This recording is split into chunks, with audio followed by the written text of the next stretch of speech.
I was almost 30 and female, and I have been told I look 16 to 18 depending on the outfit. I have an anxiety disorder, and additionally, I have issues picking up social cues, so sometimes I misunderstand things, or get paranoid about things that are really innocent, so I've learned to question my thoughts. I've been working in the food service industry for a few years, and in particular about 2 years at the Burger King this happened in. This incident happened about 4 years ago now. I had just started working some late night shifts, and we hired a new manager, Paul.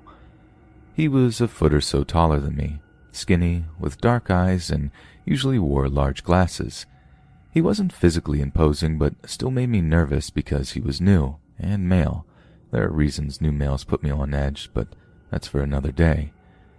After a few days, I noticed some strange things.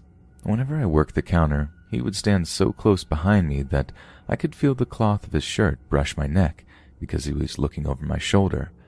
Again, I worked here before he did and had for a year, so it bugged me. If I was stuck in the drive-thru area instead, he would stand in such a way that I was blocked in and couldn't get past him, and every time I bent over, if I looked up, I could tell that he was staring right at me. At first I figured I was just imagining it, that he wasn't purposely blocking me in. I had to be just paranoid again, I assumed. After a few more weeks of working there, he started buying pizza for the crew, or drinks, etc. for a nearby business, and he always was the one to go pick it up and bring it in. I wouldn't eat anything unless the rest of the crew did, and I never drank anything I didn't get for myself, nor did I leave anything in the back office just in case, because I just felt something was wrong. I kept telling myself it's overreacting, you're fine, but I couldn't shake the feeling.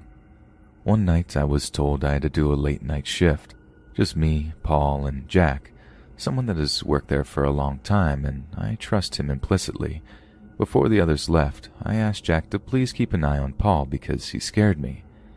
That night Paul asked me to clean the bathrooms, and I had no choice but to agree. To illustrate the layout to the bathrooms of the building, in order to get to the bathrooms from the main office, you go by the kitchen, around the corner, through a door, into an entryway.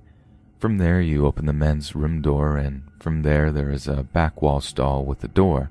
That's the stall I was in. So I'm there in the main men's stall, and Jack is in the kitchen as far as I know, with Paul in the office. As my back is turned, I hear the propped open men's room door shut. I turn around, and blocking my exit to the men's stall is Paul. Immediately I panic because that means that's 3 closed doors between me and Jack. Paul holds up a pair of drive-through headgear and makes a comment like, "So I found these new ones in the office. Want to use them? I probably shouldn't give them to you, but I like you, so I figured why not." I decline, and honestly I was shaking out of my shoes. Innocent as the dialogue was, he was looking me up and down the whole time, and it just felt creepy. He stood there about a foot away and just stared at me, not saying anything, and after a minute or so, Jack came in and said that there was a phone call and Paul had to come get it. Naturally, I booked it out of the bathroom and stuck myself to Jack, explaining that I was really scared and felt uncomfortable with the way Paul looked at me and the odd way he was behaving. Well, to me it was odd anyway, but again I felt like I was probably being paranoid. He told me he wouldn't let me out of his sight the rest of the night and that he was sorry that he had been distracted. He didn't like Paul either, and he kept good on his word. A few hours later, Paul says he's grabbing pizza and some soda from the place I mentioned earlier. When he came back, he called me to the back office and offered me a glass of soda, pre-poured. I said no thanks, I'm fine.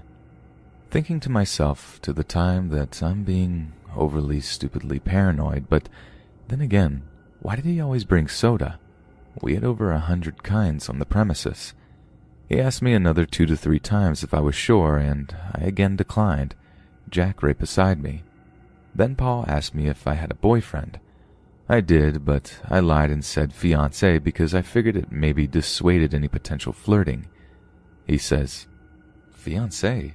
Aren't you a little young for that?" I don't know why, but I told him my age.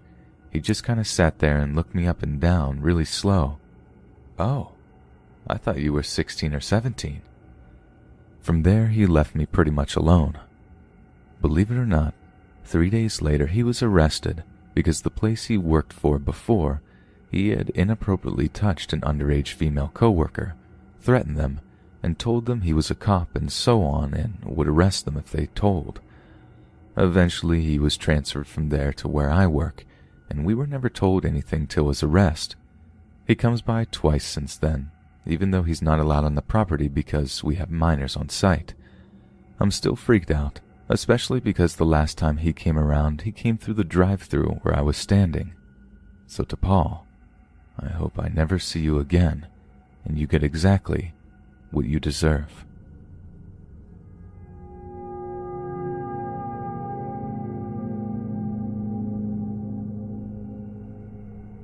I was in high school at the time. I was babysitting my cousins one Friday evening. The young girls were about 3 and 5. Kim was 5 and Tabby was 3.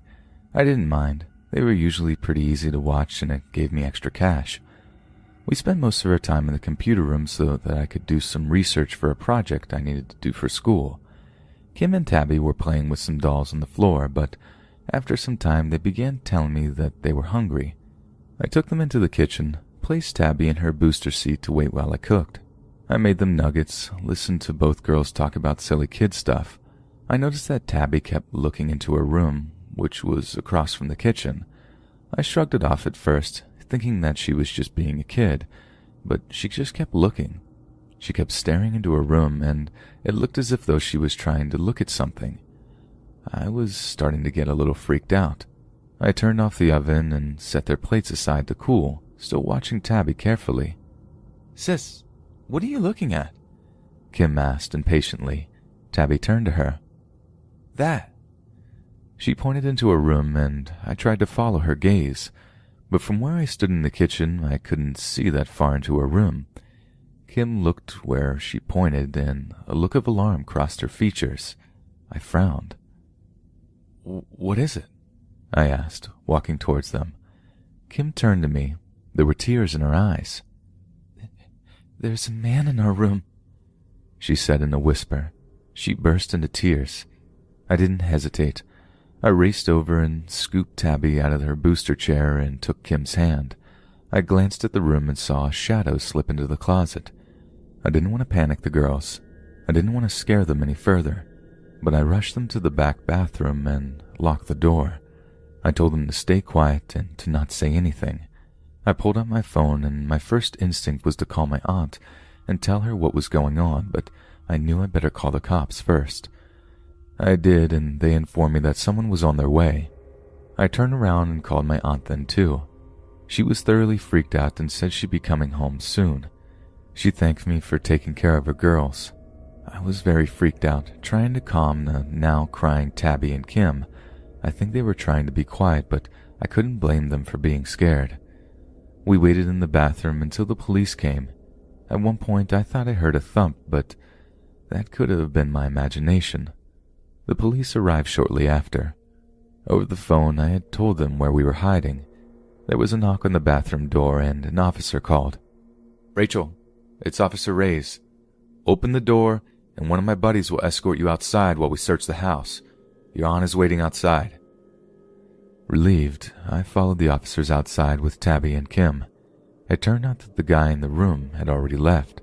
The bedroom window was wide open. I can't get over the fact that the guy had been so close, that we had been so close. I can't stop imagining what could have happened to my cousins, or me.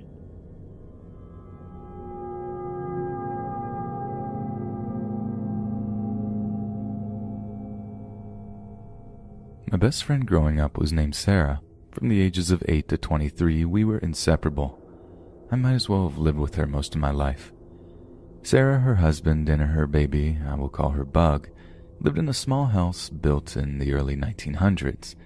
It had 2 rooms at first, then was sloppily added on to until the early 70s. The kitchen and bathroom had 6-foot ceilings. The attic was stuffed to the rafters with straw when they first moved in, early insulation.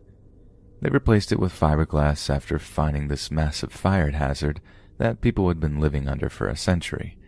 When Bug was born, Sarah would often ask me to stay the night for various reasons. I loved my little Bug. so I had no problem sleeping on the couch and even getting up when she fussed. When Bug was around 3 months old, Sarah started to complain about sleep paralysis. This had never happened to her before. I asked her if she ever saw anything. The first was just pressure on her chest. The second time, she said a huge Jack Skellington-esque figure was standing on the edge of the bed. She described the figure as bony but colorless, a black mass absorbing all the light that surrounded it, but clearly dressed in a nice suit. Her voice was shaking when she told me about the third episode when she woke up. It was on top of her, breathing hot, moist nastiness into her face. She told me its breath smelled like rotten eggs and an old mildew wash rag. I knew this wasn't sleep paralysis then. I told her next time she was alone, she needed to demand the thing to stay out of her room. I should have said house, as it took to the attic, where it decided to make itself known by scattering straw along the whole attic floor.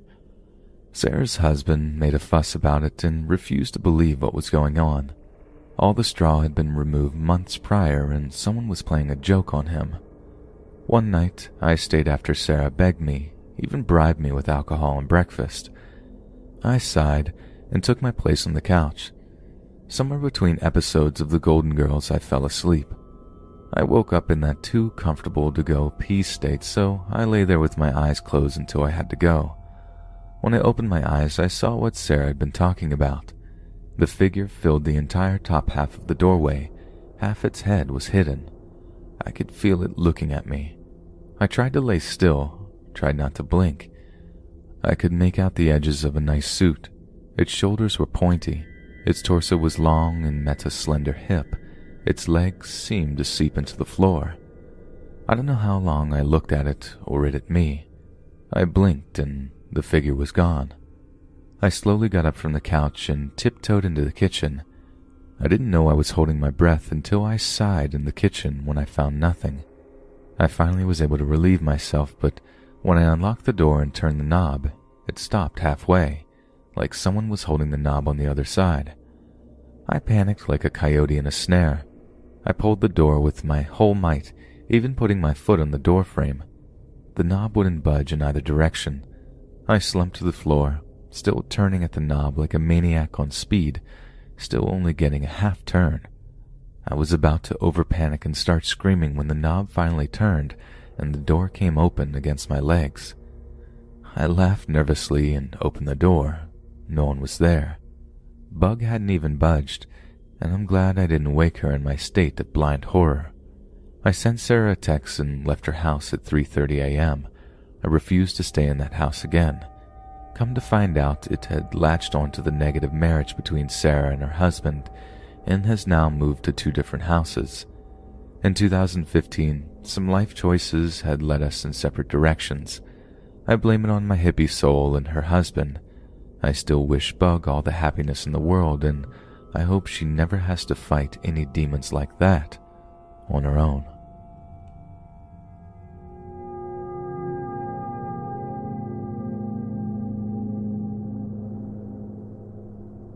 I grew up in a really safe neighborhood.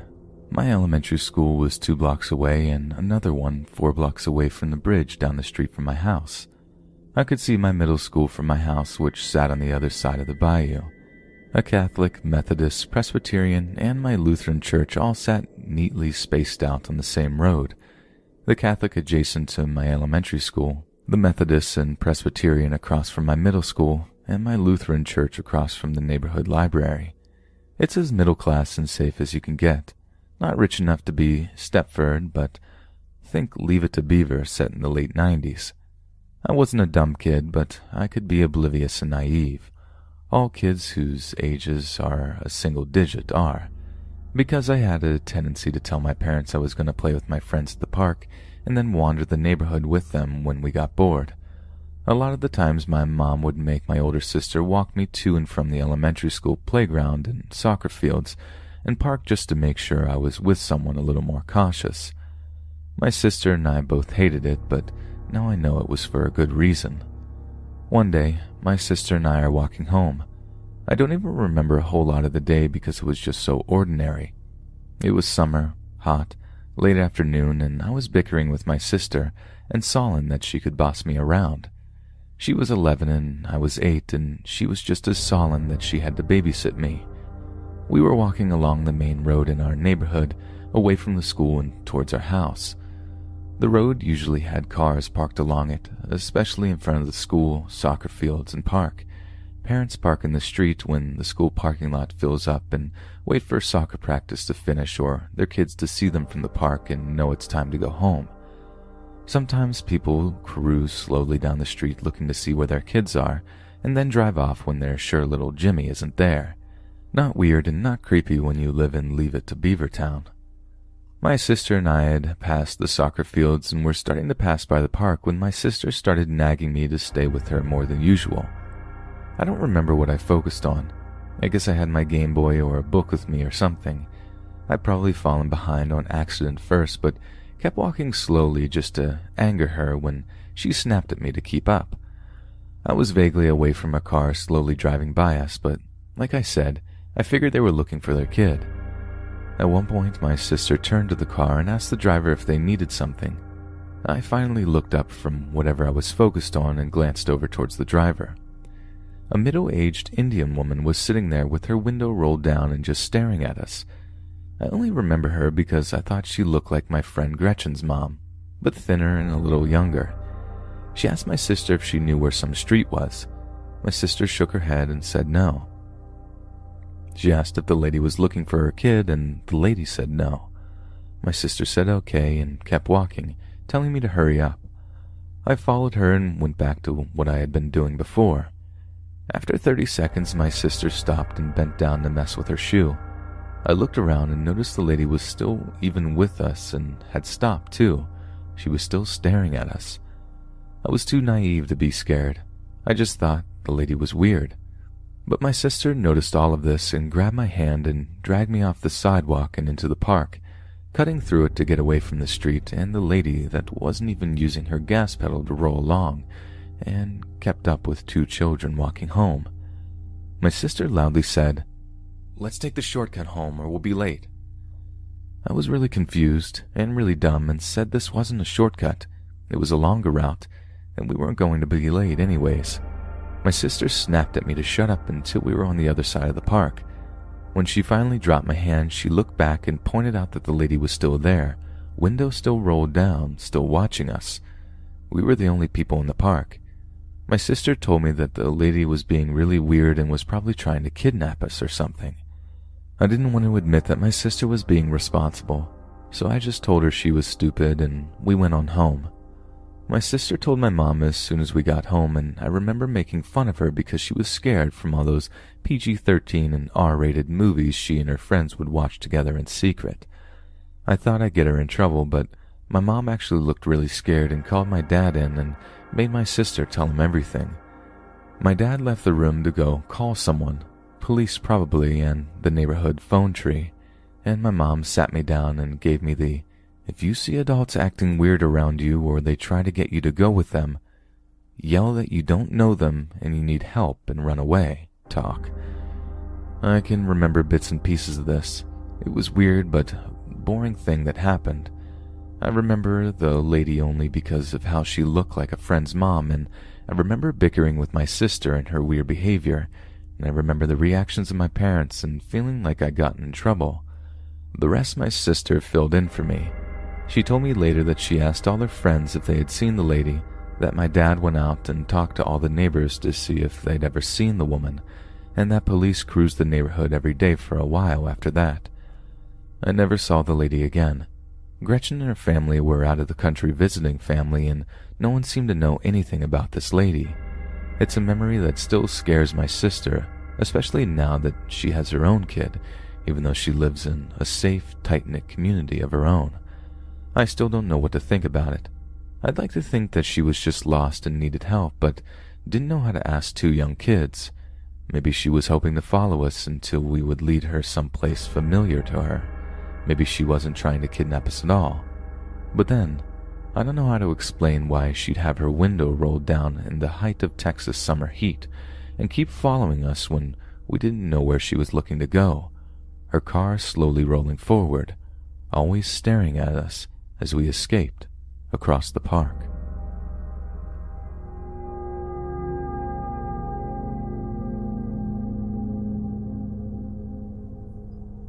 So this happened about 1.5 years ago when I was around 13 or 14.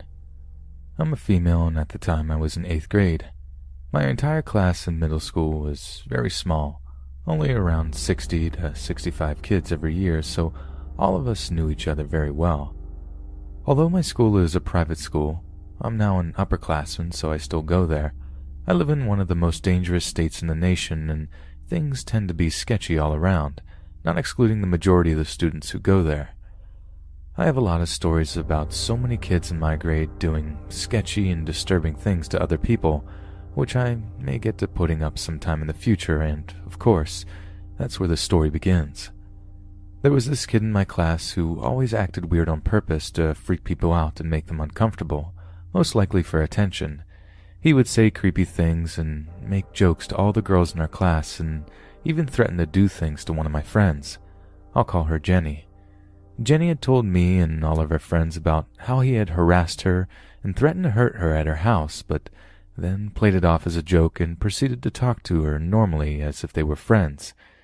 He got reported for it immediately and was put on behavioral probation for 2 weeks, which honestly isn't enough time for the things he said to her. He said other things to other girls too, mostly about things I don't even want to mention that are completely inappropriate to talk about, especially in a school environment. He also tends to act as if he's dumb, like he's a child or something, when he has clearly acted his age in the past with teachers and guy friends. Overall, he oversteps boundaries so often that, at this point, most of the girls in our grade know to stay away from him. But on one fatefully unlucky day, my worst encounter with him began. I had to be picked up after school by my mom, who works a 9-to-5 job all over the city. She works in hospice and has patients all around, so I would never know exactly where she'd be coming from to pick me up. Today she was coming from a town bordering ours that was over an hour away, and then had to stop at her office to do paperwork, so I had to entertain myself at least until 5:30 when she would come get me. The way our pickup line works is there is a sidewalk against the main school building where most of the kids wait for their parents to pick them up. There's only one bench and it's near the door to the building, so most of us just sit on the sidewalk with our backs against the wall, looking out into the street with friends, which is where I was. Since my mom was going to be 2 hours late picking me up, I was practically the last person there. I'll accept that boy, who I'll call Nate for the sake of the story. For around an hour he sat a few meters to my left and generally didn't bug me, until we were both alone on the sidewalk. Then he started to try and strike up a conversation with me. At first it was fine. He started asking me questions like what I was doing on my phone, and I would give him one-word answers, all with my earbuds in. But with every question, he would come a little closer to me, until he full-on moved all his belongings next to me and was touching me. At multiple occasions I asked him to leave, each time him being childish and annoying, asking why, and when I would tell him exactly why I wanted him to leave, he would divert the conversation to something perverted. He started asking more personal questions and getting creepier as he went along. Things like, "Do you know what it's like to have a good time? Can girls do it when they're on that time of the month?" At this point, I had determined to completely ignore his gross questions and ask him to go away more firmly, but he wouldn't budge. He started getting closer and closer to me, looking over my shoulder to look at my phone and putting his face close to mine and pressing his body into my leg. I contemplated getting up to leave, but my phone was about to die and I needed to know when my mom would get there. That, and I knew that Nate would follow me wherever I went. He started to put his hand on my knees and shoulders, and even when I asked him to stop, he would just play dumb and ask why until I pushed him off of me. I asked him multiple times not to touch me, and he would do that same stupid game where he would hover his finger next to my leg and say, "I'm not touching you." I was extremely annoyed, and he continued to get more invasive. As he kept getting closer to me, his questions started escalating more and more. "Do you know what assault is?" "Go away, Nate. I don't want to talk to you." "Do you? Do you know what it is?" "Buzz off, Nate." I started hitting him where he was touching my knee. "Do you know that Jenny forced herself on me? forced me to do it with her. I looked at him dumbfounded. At that point, I was done. His hand was still on my knee, so I hit his arm. Not as hard as I could have, but hard enough to get him to stop touching me. I turned my body to look at him and screamed at him, pointing at him and slapping his arm. "Stop touching me, Nate! I'm sick of you! If you touch me again, I'm going to punch you and I'll tell the dean all the things you've said to me. Now go away!" He looked shaken for only a second before he fake frowned and looked at me as if though I was the one who'd started it. He started talking in a baby voice, mocking me. "Oh, I'm going to tell the dean on you." He was acting as if though he did nothing to make me mad or uncomfortable, and that really pushed my buttons. He kept talking to me and looking over my shoulder for the next 5 minutes until his mom showed up, and then got up and hovered around me for a few seconds. Then, as he was leaving, he said goodbye to me and waved as if though nothing even happened. At this point, I was so shaken and angry that I couldn't react anymore. I felt like crying, and I felt so violated and disgusted that I couldn't do anything but sit there. I did not tell anyone but my friends about what happened, and to this day I regret not doing anything. I have this intense fear of being assaulted, as any woman does, but this kid who was younger than me had just invaded my safety, and I didn't try hard enough to get him to stop. I sent all the signals that I didn't want to talk to him and that I didn't want to talk or interact at all, and the whole encounter almost sent me to tears. It's a shame that I even have this story to tell, or that I even had to try harder than a simple go away to get him to leave. Sadly, Nate still goes to my school, and after that experience, I began hating him. I left out a few of the other things he said to me because I can't remember specifics, and I have lots of trouble with long-term memory in general, but this still stuck in my mind. This goes out as a warning and a message to all my fellow girls and guys out there. If someone is doing something that is making you uncomfortable, do not hesitate to do what you can to get them to stop. I regret not doing more and not telling the authorities at my school because he has continued to do these types of things throughout the years. Luckily, he has gotten in deeper trouble for different things and has stopped doing such intense things to other people. I have many more stories about people from my school, as I said before, but for now, I hope no other girl at my school has to experience the same thing I did.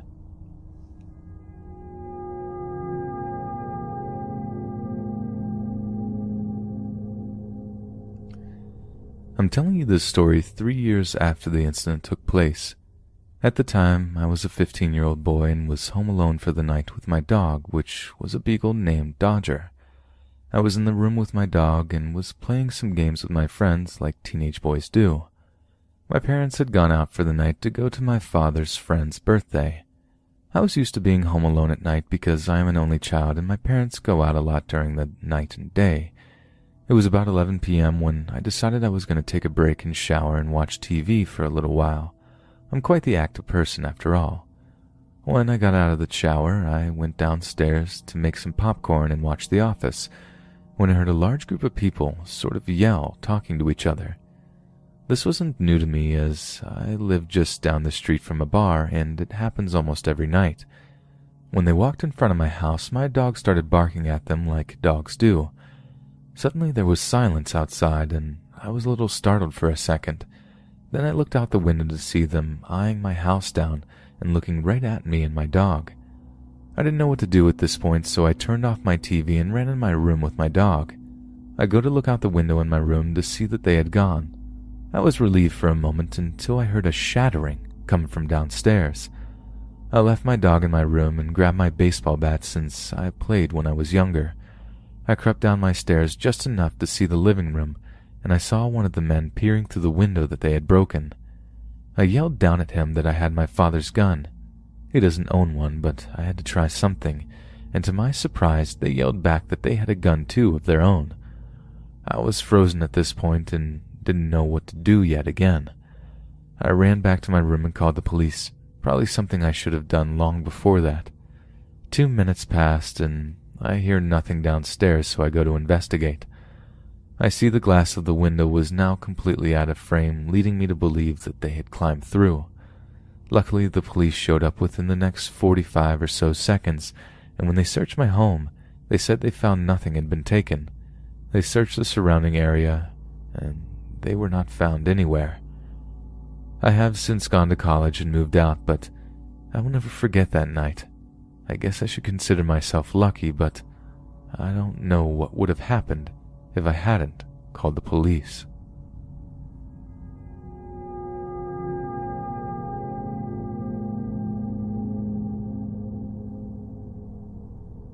My name is Tatiana, and my story takes place during my freshman year of high school while I was on winter break. Before I begin my story, let me clarify my living situation. When I was younger, my mother and father separated, so my father moved in with his parents, and years later, my mother passed away when I was around the age of 6, and my little brother was 4. This caused me to move in with my grandparents and father. Fast forward to December 2017.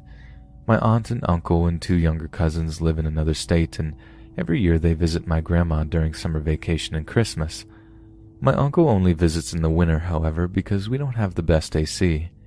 Anyways, the trip started out normal, and we were all excited to see each other again, and the same goes on for a few days. Then, on about the 4th day, I got a weird vibe from my uncle when my older cousin told me that my uncle went up to her and said, "You're looking hot today, babe."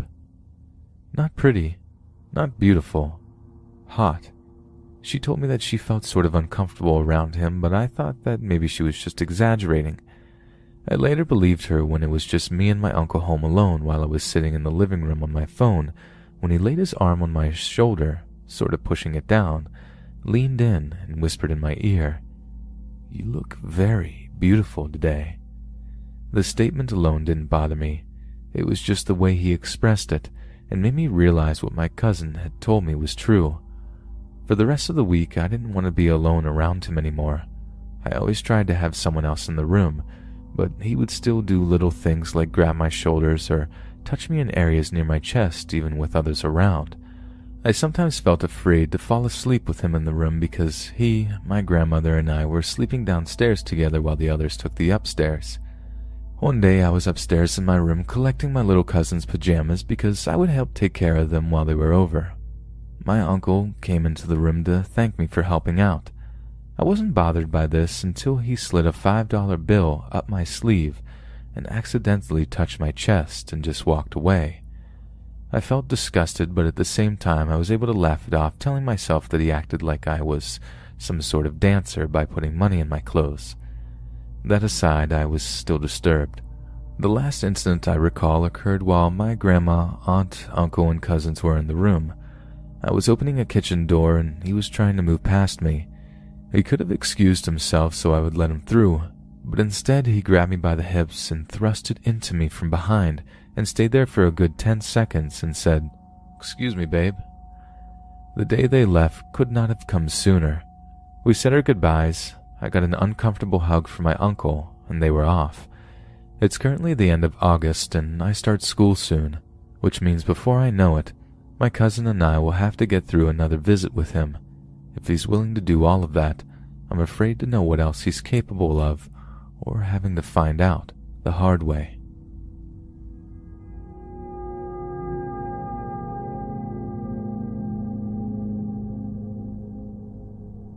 This happened when I was a kid, I would say about 6 years old. Because it happened so long ago, parts of the story are from my mom's experience, as well as my own because I can't fully remember all of it. So the way my house is set up, our front door leads into the gaming room. We use the back door because we have furniture blocking the front door. My house is also located on a dead-end road, so when someone knocks at the front door, automatically it sets off red flags as neighbors, friends, and family know to knock on the back door. I remember it was a Saturday around 10 a.m., so I didn't have to go to school, and I was spending my morning playing with my Barbie dolls in the living room, which is right next to the gaming room. I kept playing until I heard a knock at the front door. Being the naive little 6-year-old girl I was, I figured it was a friend of my mom's. As I had previously mentioned, we kept furniture in the gaming room and it blocked off the front door. Because of this, I ran upstairs to the balcony, in which you could see the front door. I leaned over the balcony rail and saw a man. He was wearing an orange t-shirt and dirty, baggy jeans. Altogether, he didn't look very clean. His hair was dirty as well as his face. He looked up at me and smiled. "Hi, doll," he yelled at me, all the while waving. "Hi," I said, smiling back, forgetting completely about the stranger danger rule. He looked around my yard, noticing that there were no cars around. I guess because of this he assumed I was home alone, but my mom was actually in the bathroom taking a shower. "Doll, are your parents home?" He had a wide grin on his face, almost like how a kid looks before they get a new toy. The grin was filled with excitement. "Yeah, my mommy is." These words made his excited face drop into a frown. "Can you go get your mommy for me?" His tone was different, more angry. I nodded and ran into the bathroom. My mom was brushing her wet hair and smiled at me. "Mommy, there's a man in our yard who wants to talk to you." Her smile went away and she immediately told me to go to the room while she handled it. She went outside and came back in about 20 minutes later. I asked her a few years later whatever happened that day, and she told me the rest of the story. According to my mother, she went outside and greeted the man. See, my mother is easily set on edge. Because of this, she immediately asked why he was bothering us. He responded by explaining that he was a part of a construction company. My mom couldn't remember the name, but she knew she had never heard of it. While he said this, he pointed to the name tag, which was written in crayon, which said the company's name. He explained there was construction going on in another county and wanted to let us know. This county was 2 hours away, so there was no need to tell us. He then began asking my mom to come in the house. Of course she said no, that there was no point for him to come in, but he wouldn't drop it. He kept asking her, saying he only wanted to see the interior design of the house as it was so beautiful from the front. He then began to push past her, trying to get to the back of the house for a way to enter. My mom pulled him back and told him that he needed to leave right then and there. With that, he got in his truck and left, and that was the last we saw of him, until my mom got a phone call that night. She answered, but all that could be heard was heavy breathing. Now we don't know if that person that called was him, but it honestly was really creepy.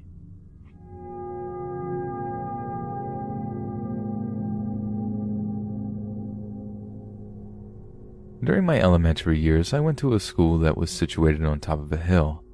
It's the only building there, and next to it is a convent for nuns who run the school and a cemetery. Since the location is very secluded, we heard lots of tales about possible souls from the cemetery passing by the school grounds. When I was in the 5th grade, my class starts at 7 a.m., but I usually come in at around 6 a.m. because I share a ride with my cousins who went to a different school, but will take the same route as mine. One day, my cousins have to leave early, so I came to the school at 5 a.m. It was still dark during that time.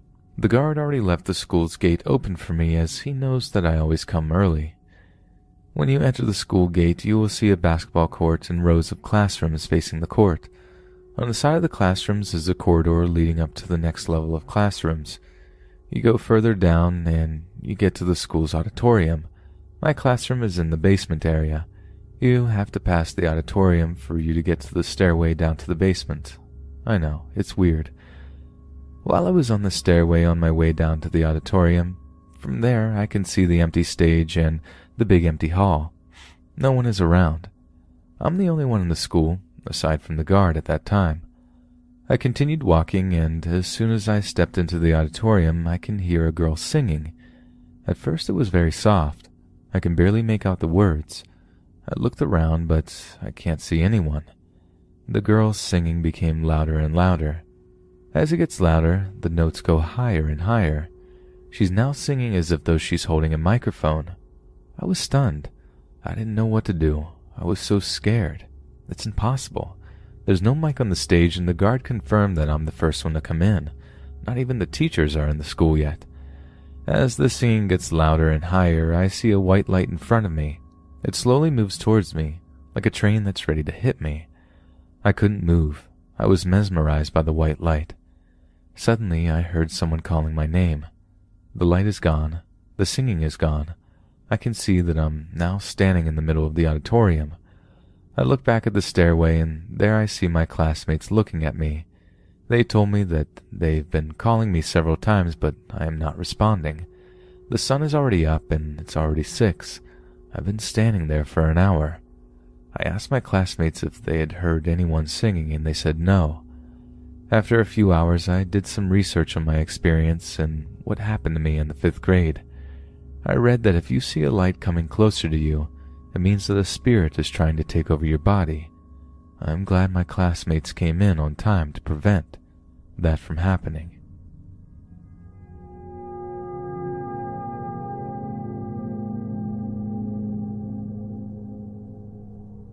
As I've mentioned in previous posts, I tend to be verbally aggressive, confrontational, and basically I don't shy away from a fight if I feel the person has wronged me somehow. I have yet to get into an actual physical situation, so I digress. I doubt I'd do well in an actual fight. My bravado usually seems to scare people off. I've also mentioned in passing my sexuality, which is garnered towards the same sex, female if you have to know. Dating hasn't always been my thing.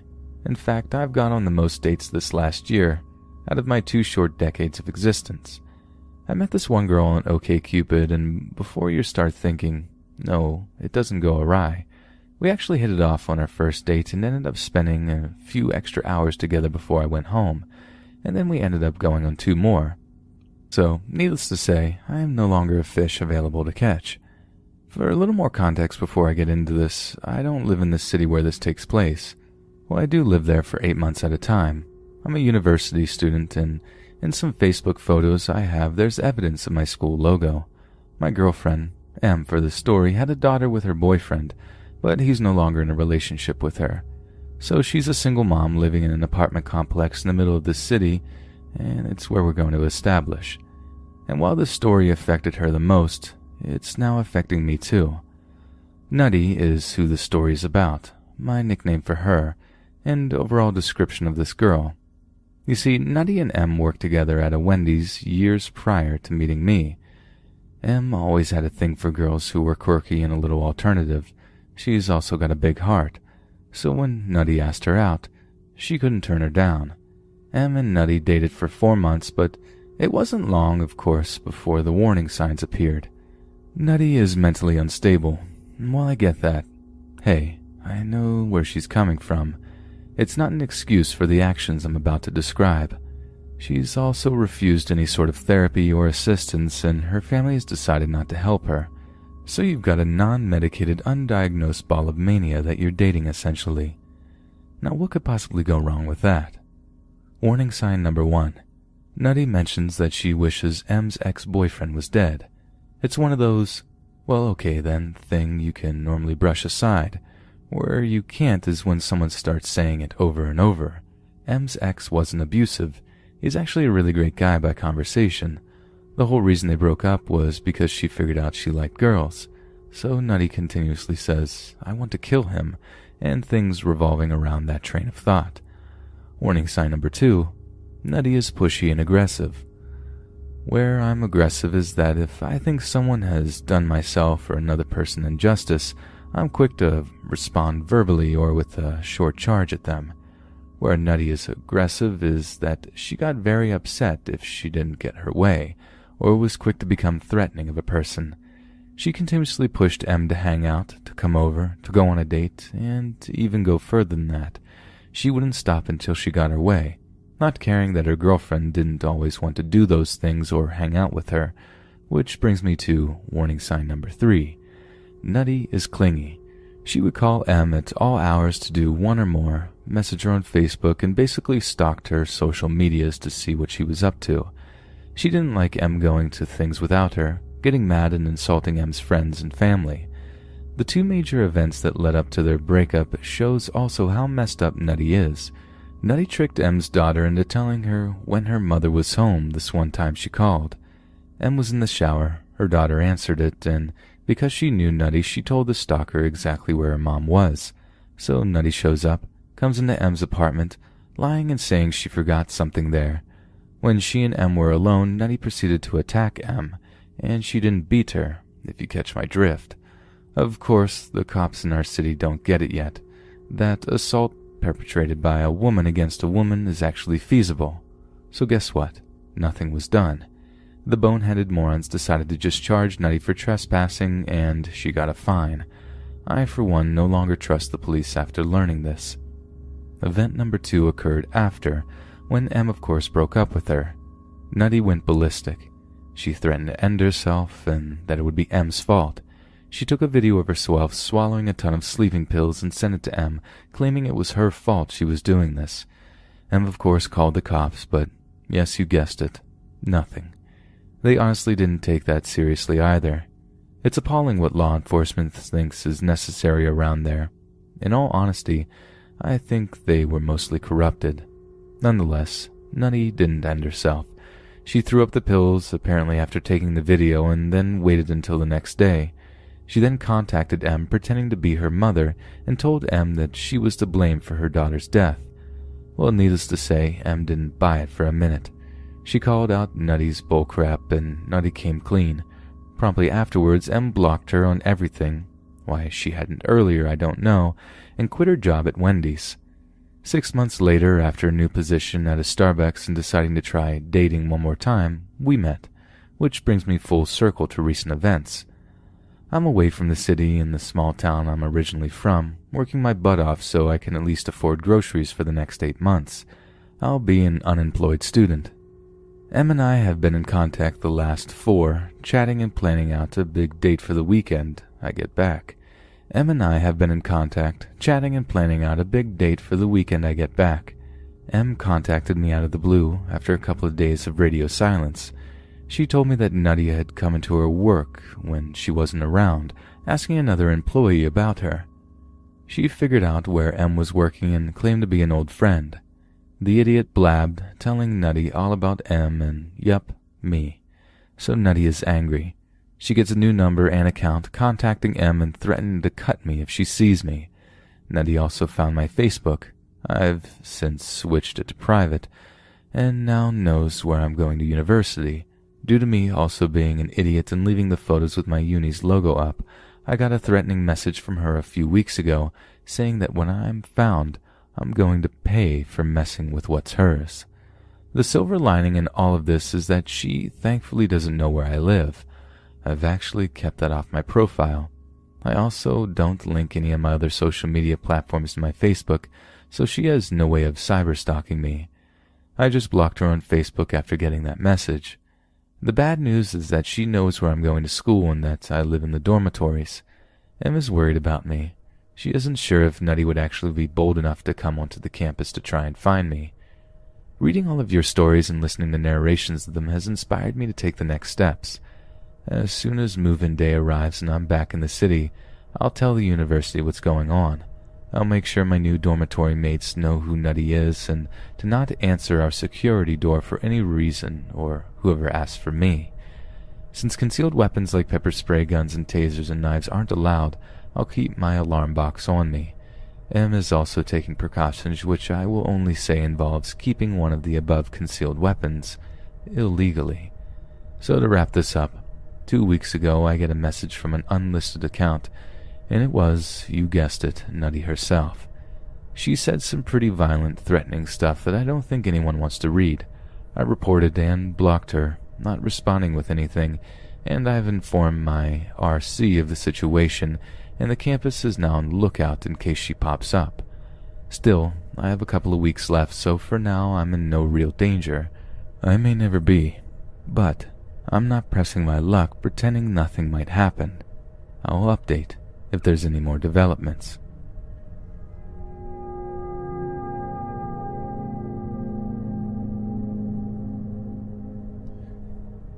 I awoke, my vision blurry. The room around me was dark and the only source of light seemed to be a lone candle upon the dark mahogany table in front of me. I was strapped to my seat and couldn't move. There was one other chair to my left with no one in it. There was no light and simply one door across from me. I yelled out for help but received no response. I shuffled in my chair, hoping it might move or better yet topple over. It stood fast and I realized I was stuck there. I called out again with panic growing in my voice. "Hello? Is anyone here?" After a few minutes I heard a muffled voice finally respond. "Just a moment, my dear. Dinner is almost ready." the person said. The voice sounded male, but I could tell little else about him. I could only sit and wonder what he meant by dinner. I also could not recall how I came to be here. All I knew was my head was pounding, and the last thing that I remember was having drinks with my friends for girls' night. I had not been out of the house since my mother passed away last month, and they all agreed I needed to get out of my head for a little while. At that particular moment, all I wanted was to get out of that chair.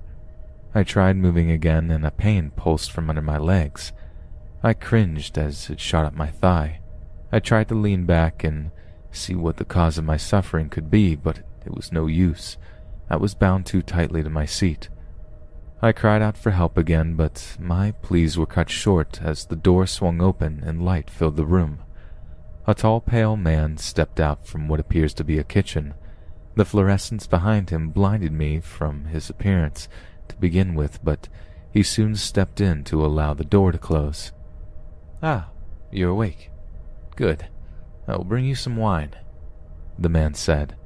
His black hair had been slicked back, and he wore a white double-breasted jacket with an apron wrapped around his waist.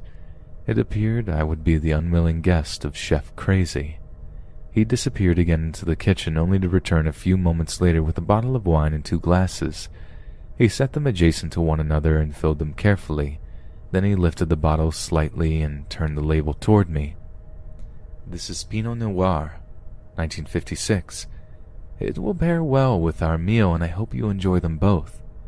A smile curled behind his words. He looking down at my secured frame, then he tapped his palm against his head, as if he could have forgotten, before stating, "Silly me, you will need help with your drink." He picked up the glass and brought it to my lips. I turned my face away and stared intently at him from my peripheral. I growled at him. "What is this?"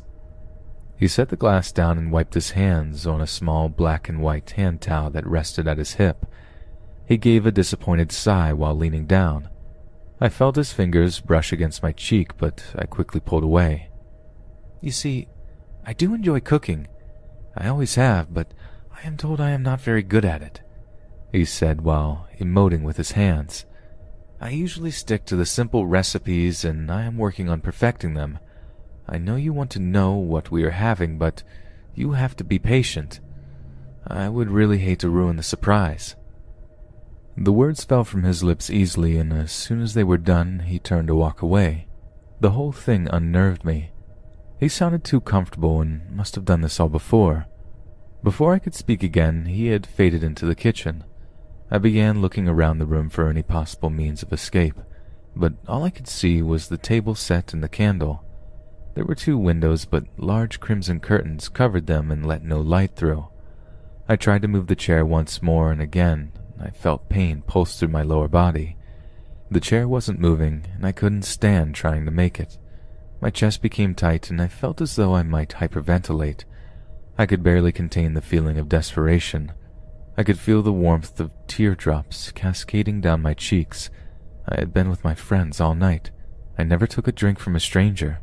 I must have been drugged, but I have no idea how or when it had occurred. I had only had 2 cosmopolitans that I could remember. My internal conversation was interrupted by a smell wafting through the air. It was familiar, but I couldn't quite put my finger on it. My captor arrived again, pushing a service cart with a silver tray that was covered.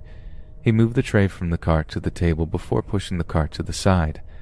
His hand reached for the covering, lifting it quickly and shouting in a fake Italian accent, "Voila!" The sudden noise made me jump.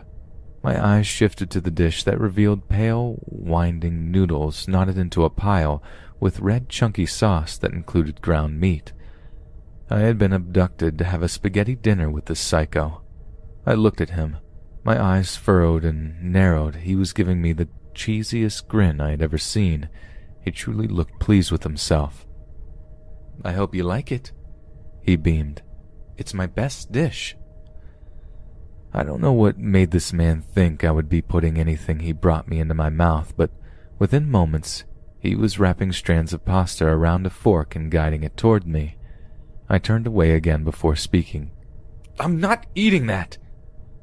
I quickly closed my lips together and cut my eyes at him.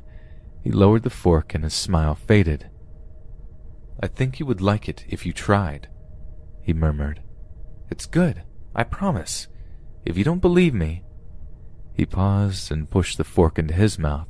He chewed for a moment before speaking again. "See? Delicious." He scooped more onto the fork and twisted the strings around again and leaned toward me. "No!" I yelled. "Just get me out of this chair and get me out of this place." The fork was set upon the plate and his hands rested on his hips. "How about this?" he mused. "If you would take a few bites of my pasta, I will let you up from the chair." His tone raised to signify a question along with his eyebrows. I thought for a moment as my eyes turned toward him. I had no real way to make him let me go, and maybe this was my only way out. I just wasn't sure if I should, because he ate it doesn't mean something might not be wrong with it. Even something as simple as him not washing his hands could make me sick. How well was the meat cooked? I could get E. coli or salmonella. He had said earlier he was a bad cook. I could be allergic to something in it. I didn't even know what was in it. "Well?" He interrupted my thought process, his voice growing more annoyed. "Fine," I said with a sigh of defeat. I had given in and I could only hope that this wouldn't be my last meal. He clapped his hands together and gave a little giggle before turning to grab the fork again. The sauce dribbled from the thin strands of pasta as it came closer. Just the sight of it in his hands made my stomach turn a little. I opened my mouth slightly and he placed the portion within.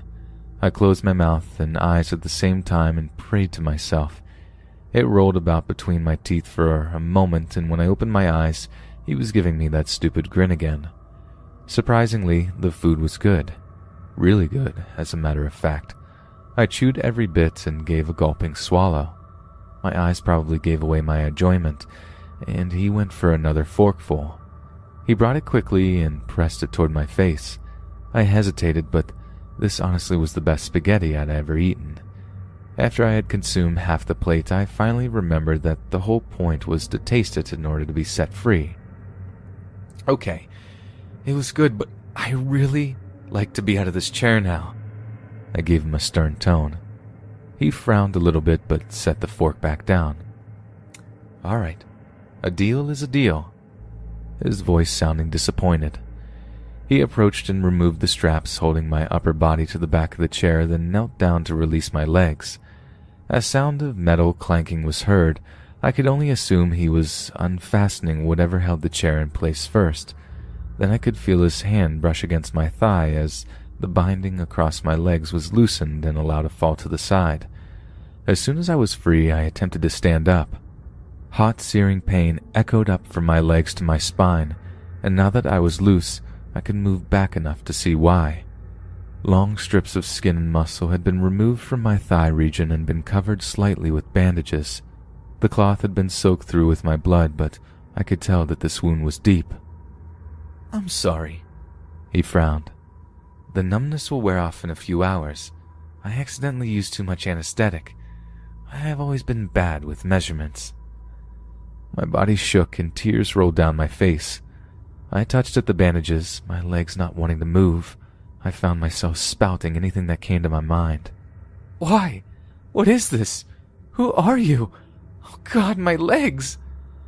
The man simply dried his hands on the towel again and watched me, his face expressionless. When I noticed him staring at me, I leaned forward, and the words came out. "What have you done to me?" He stepped forward and picked up the plate. He began taking bites of it. "I told you, I had been trying to perfect my cooking." The words were slightly garbled since he was spurting them through mouthfuls of pasta. Then a thought crept into my head.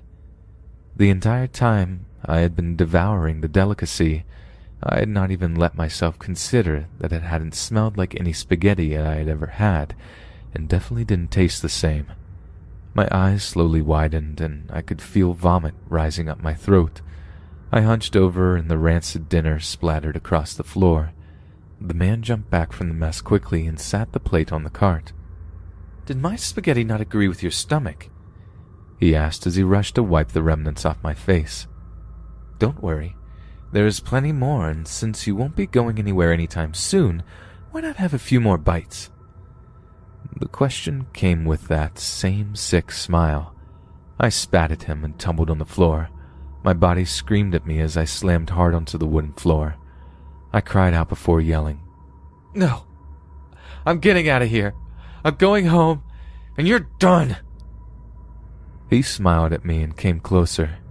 He picked up the chair and placed it at the table, then leaned over to try to help me up, but I refused. He shook his head and leaned closer. The deal was I would let you out of the chair. I never said anything about letting you go. I leaned back and turned for the kitchen. My breath held tight in my mouth at the thought of being trapped here with this man. As he passed through the kitchen door, I began to crawl toward it after him. The wood splintered into my knees and my muscles cried for me to stop. The door shut in front of me, and when I reached out to press upon it, I heard the distinctive sound of metal sliding upon metal. He had engaged the lock, and when I touched the wooden entry, it didn't budge. I was trapped again, and when I turned back to look at the window, I heard the man speak once again. Don't bother with the windows. They have been barred shut. You might as well sit back down at the table and finish your food. That was a week ago. As I finished my story, the detective sat scribbling notes in a pad as he sat next to my hospital bed. I lay there covered from the neck down in bandages. The pen stopped moving long enough for him to ask, "So, how did you escape?" He took a little from me each night, and I thought I was going to die. I lost consciousness, and when I woke up, I had been dropped off here. I tried to move my hand when speaking, but it hurt too much. He asked if I could remember where I was, and I simply shook my head. I had been unconscious both coming and going from the place. Nothing about the room or the kitchen looked familiar. I know I wasn't being much help. Why do you think he let you go then? He looked down and started writing again as he questioned. I thought to myself for a moment and said the only thing I could possibly think of. He needed fresh meat.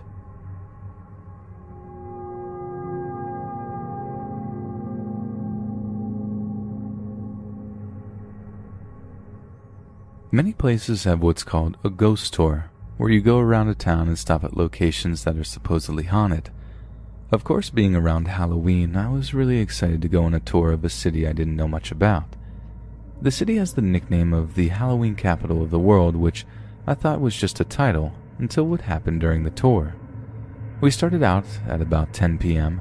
For the first couple of places, nothing really happened until we got to a house where a doorbell had been known to ring by itself. This house is very old, and you have to really work to ring the bell, and there is no way the wind could press the bell. When we were done at the house and started to walk away, the doorbell rang. No one was near the door as we were all walking away, and were about 10 feet from the door. A while later, the tour was close to an end when we stopped at this cement coin in the middle of the sidewalk. The tour guide was talking about the history of it when, all of a sudden, my hair is pulled so hard that my head tilted backwards and my eyes started to tear up because it hurt so bad. On the way home, my family and I are talking about the tour when I asked if anyone else had their hair pulled or experienced anything else, but I was the only one. The Let's Read podcast is brought to you by Care Of. Care Of is a monthly subscription vitamin service that delivers completely personalized vitamin and supplement packs right to your door. Care Of's fun online quiz asks you about your diet, health goals, and lifestyle choices, and takes only 5 minutes to find out what vitamins and supplements you specifically need. Utilizing the free online quiz, I realized, as a night owl, I haven't been getting quite enough sun, therefore missing out on precious vitamin D. Definitely top on my priority list of vitamins for myself, and I know they'll help you identify your personal needs as well. Your vitamins get delivered right to your door in personalized, easy-to-remember daily packs, perfect for a busy on-the-go lifestyle. It was so easy to identify exactly what each vitamin was and exactly how much and when to take it. And also, for 25% off your first month of personalized Care of vitamins, visit takecareof.com and enter promo code LRP. That's 25% off your first month of personalized Care of vitamins at takecareof.com, promo code LRP.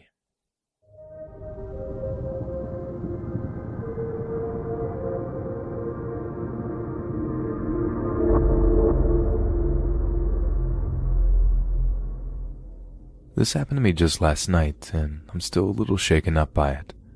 Where I live, it's winter, meaning it's still dark outside when I leave for work in the morning, and gets dark again while I'm on my way home.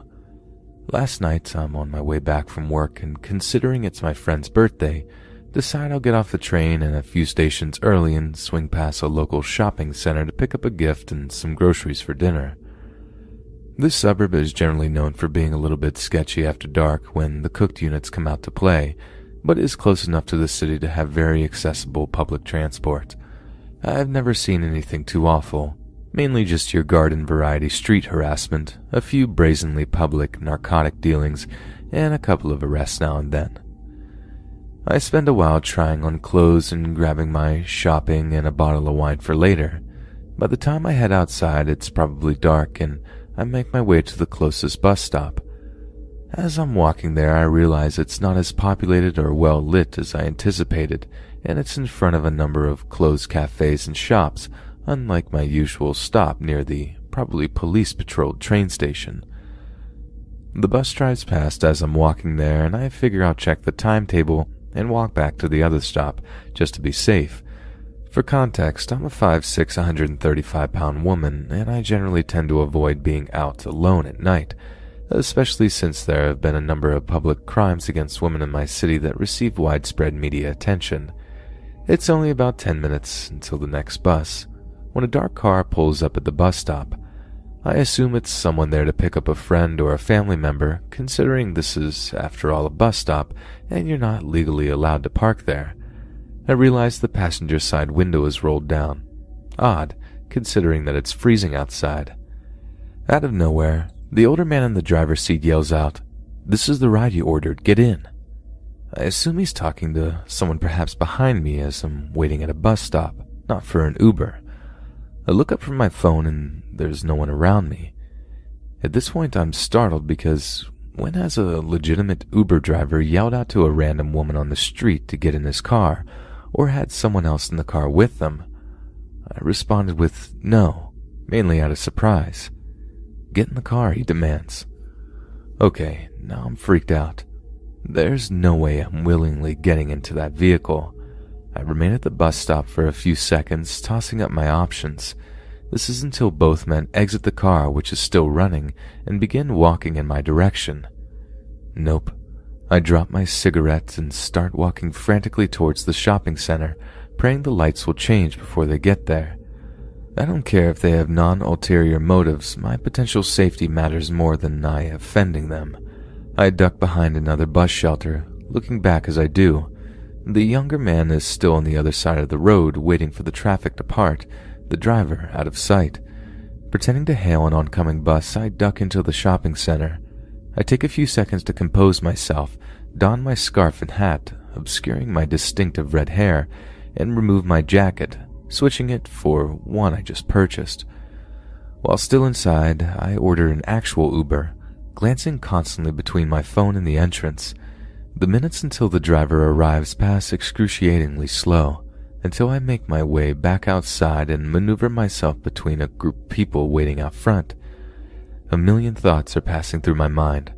I always like to think I could handle myself well in potentially stressful situations and not let my emotions get the better of me, but now I'm regretting not checking the dark car's license plate or getting a better look at the men in the vehicle, just in case. I practically fly into the Uber, barreling my bags in before me, scanning the cars around me. What if I'm being followed? Am I just being paranoid? Either way, my head is turned backwards the entire way home, watching for any dark cars with two men in the front. By the time I arrive at the end of my street, I'm confident there's no one tailing us, but still nervous and shaking nonetheless. Again, I run from the car to the front door, fumbling with keys, hands shaking all the while before slamming the door behind me and bursting into tears. I'm met by my startled partner, whose face turns from excited to see me to incredibly concerned. Despite being home, with doors locked behind me, I continue to panic. The adrenaline is overwhelming, and my brain seems to think now is a good time to remind me of an article I read in the local paper recently about 2 offenders who escaped from prison, who I recall were known to frequent the suburb and those surrounding the one in which I'd just fled from in a paranoid frenzy. I feel sick to my stomach. Tears stream down my face. I manage to recount the events of the past 15 or so minutes, frantically searching the internet for any information regarding the convicted creeps, all the while considering calling the police.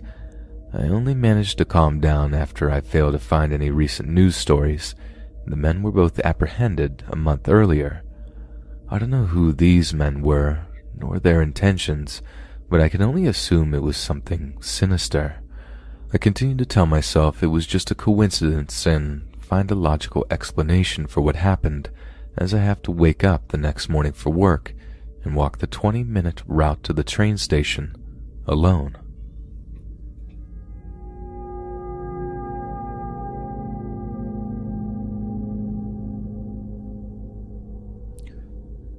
So this happened when I was 8 or 9 years old. My parents had just given me the house keys so I could get back from school on my own. This was a normal day. I was getting back from school with my friend who lived in my neighborhood. We passed by a lady who looked pretty normal, so we just ignored her. While we were talking, someone stepped in between us. It was the lady, and it wasn't even an a-hole move when you want to pass by 2 people walking together so you go in between them and walk away. She was walking along with us, as if though she was part of the conversation from the beginning. We started to walk faster, but she just kept up with us. Finally, I was across the street from my home. I said goodbye to my friend who went to his house, and the lady just walked away in a different direction. I opened the gate, stepped into our front yard, and closed the gate. When I opened the door to go inside my house, my dad was just going out to see what was going on, because he saw everything through the window. I told my parents what happened, and when we looked out the window, that lady was trying to open our gate. My dad rushed out to get her out of here. He asked her why she was going with me and my friend and why she was trying to get into our yard. She said, "My little child Barbara went into your yard and accidentally locked herself in here. I'm here to get her back." My name is Alex, not Barbara. This lady thought I was her kid or something, so she decided to attempt to break into my house. My dad explained to her that her child is not here and I'm just his daughter going back from school. He got her to get away from our house, and she was still standing on the other side of the road. I looked out the window. She looked directly at me. Dad called his friend, who apparently was this lady's landlord. His friend said that she was always messed up, and apparently there was a case when she was running down the street with a knife. His friend called the police to come. When the police came, my parents went out to explain what happened. They wanted me to stay in the house because they didn't want me to be too close to that lady, so I was watching everything through the windows. The last time I saw her, she was getting put into an ambulance.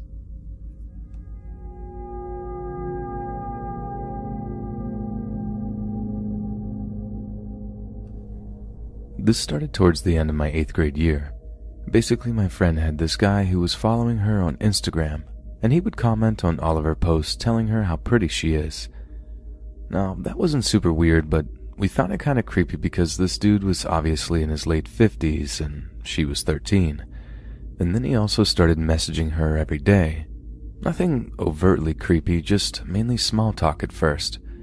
Eventually he finds my page and starts commenting, but I don't post pictures of myself online much, and basically all of it was just doodles and pictures of my dog. Now, this guy's account also mainly consisted of art, and most of it was actually pretty good, so I didn't mind him commenting on my art at first. Eventually, though, he also started to message me and try talking to me. Now, I have pretty bad anxiety, and I hate coming across as mean, so I wouldn't really respond with words unless he asked me a direct question. Mainly what I did was send just a heart or a smiley face. Stupid, I know. So this continues for a few weeks, and I learn that this guy can randomly blow up.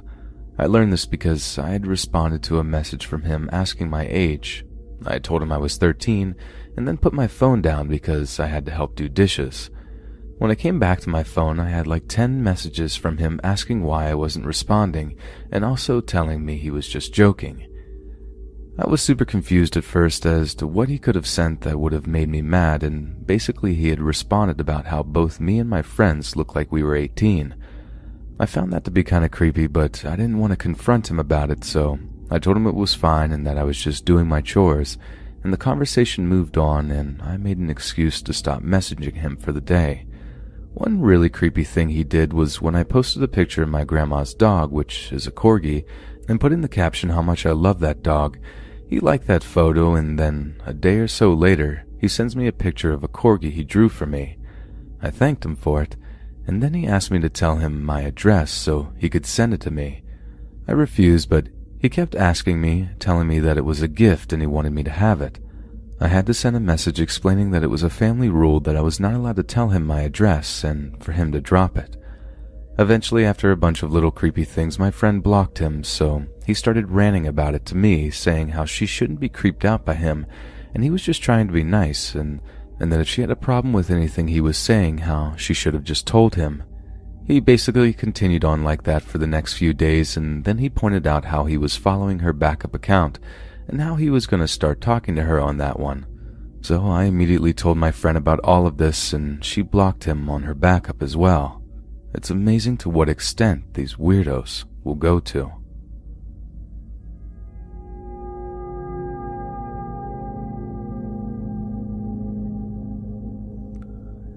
When I was in kindergarten, I met this woman I'll call Mary. Apparently, I actually knew her for a while before my first memories of her, because she helped out in my Sunday school class. I don't really remember that. It's just what was told to me by her and my mother. The first time I remember meeting Mary was when I was walking through the hall of our church. I knew a lot of the adults there and generally felt safe. I was walking down a hallway when this woman stuck her head out of a supply closet and started talking to me, asking me to come over, and started giving me the whole, "You're a good kid. Why don't you help me with something" sort of spiel. And she knew my name without me telling her. I was about 5 or had just turned 6 and particularly aware of stranger danger, but couldn't decide if I should be creeped out or not. There was this strange lady seemingly hiding in a closet asking me to come over to her. How was that not sketchy? But this was church, and church was supposed to be safe. Somehow she managed to coax me over to the closet. It turned out that she was trying to fill in the birthdays of the kids in my class so that they could be given little gifts when it was their birthday, and she assumed that I would know all their birthdays for some reason. When she found out I didn't, she settled for asking me when my birthday was. I got kind of cagey because I knew better than to give out information about myself, and that was one of the specific things my mother told me not to divulge to strangers. But then she claimed to already know that my birthday was in April. Wrong. In fact, that's about 6 months off. I told her she was wrong, but didn't feel right about telling her the truth, partly because I felt like her false guess and offers of future birthday gifts was some kind of ploy. But when I wouldn't divulge my real birthday, she called me a liar, and then she threatened to tell all my teachers what a liar I was if I didn't tell her when my real birthday was. That was the point when I ran to go find my mom and explained to her that there was this strange woman in the supply closet who was asking me for personal information and threatening to get me in trouble if I didn't tell her. She came to confront this weirdo only to realize that they already knew each other. The woman, Mary, was someone who helped around the church and basically everyone knew her. Mary laughed off my claims and assured my mom that I was exaggerating, and, of course, she would never threaten a kid with something like that, and my mother believed her. My mom explained the fact that my birthday was indeed not in April, but came away from the conversation with the idea that I was paranoid and just overreacting to someone asking me for my birth month.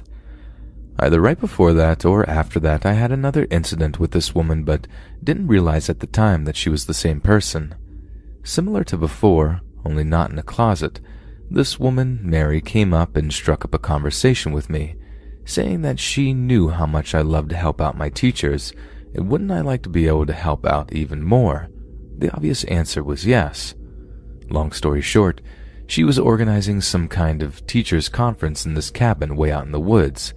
They weren't allowed to have a lit sign, but she was worried that a normal cardboard sign wouldn't be visible at night, so she had decided that the best solution would be to take one of the little kids from the church, dress them up in an angel costume, and have them stand next to the sign for hours using a small switch to turn a lit sign on when cars approached, and then turn it off again so that it wasn't by definition a continuously lit sign.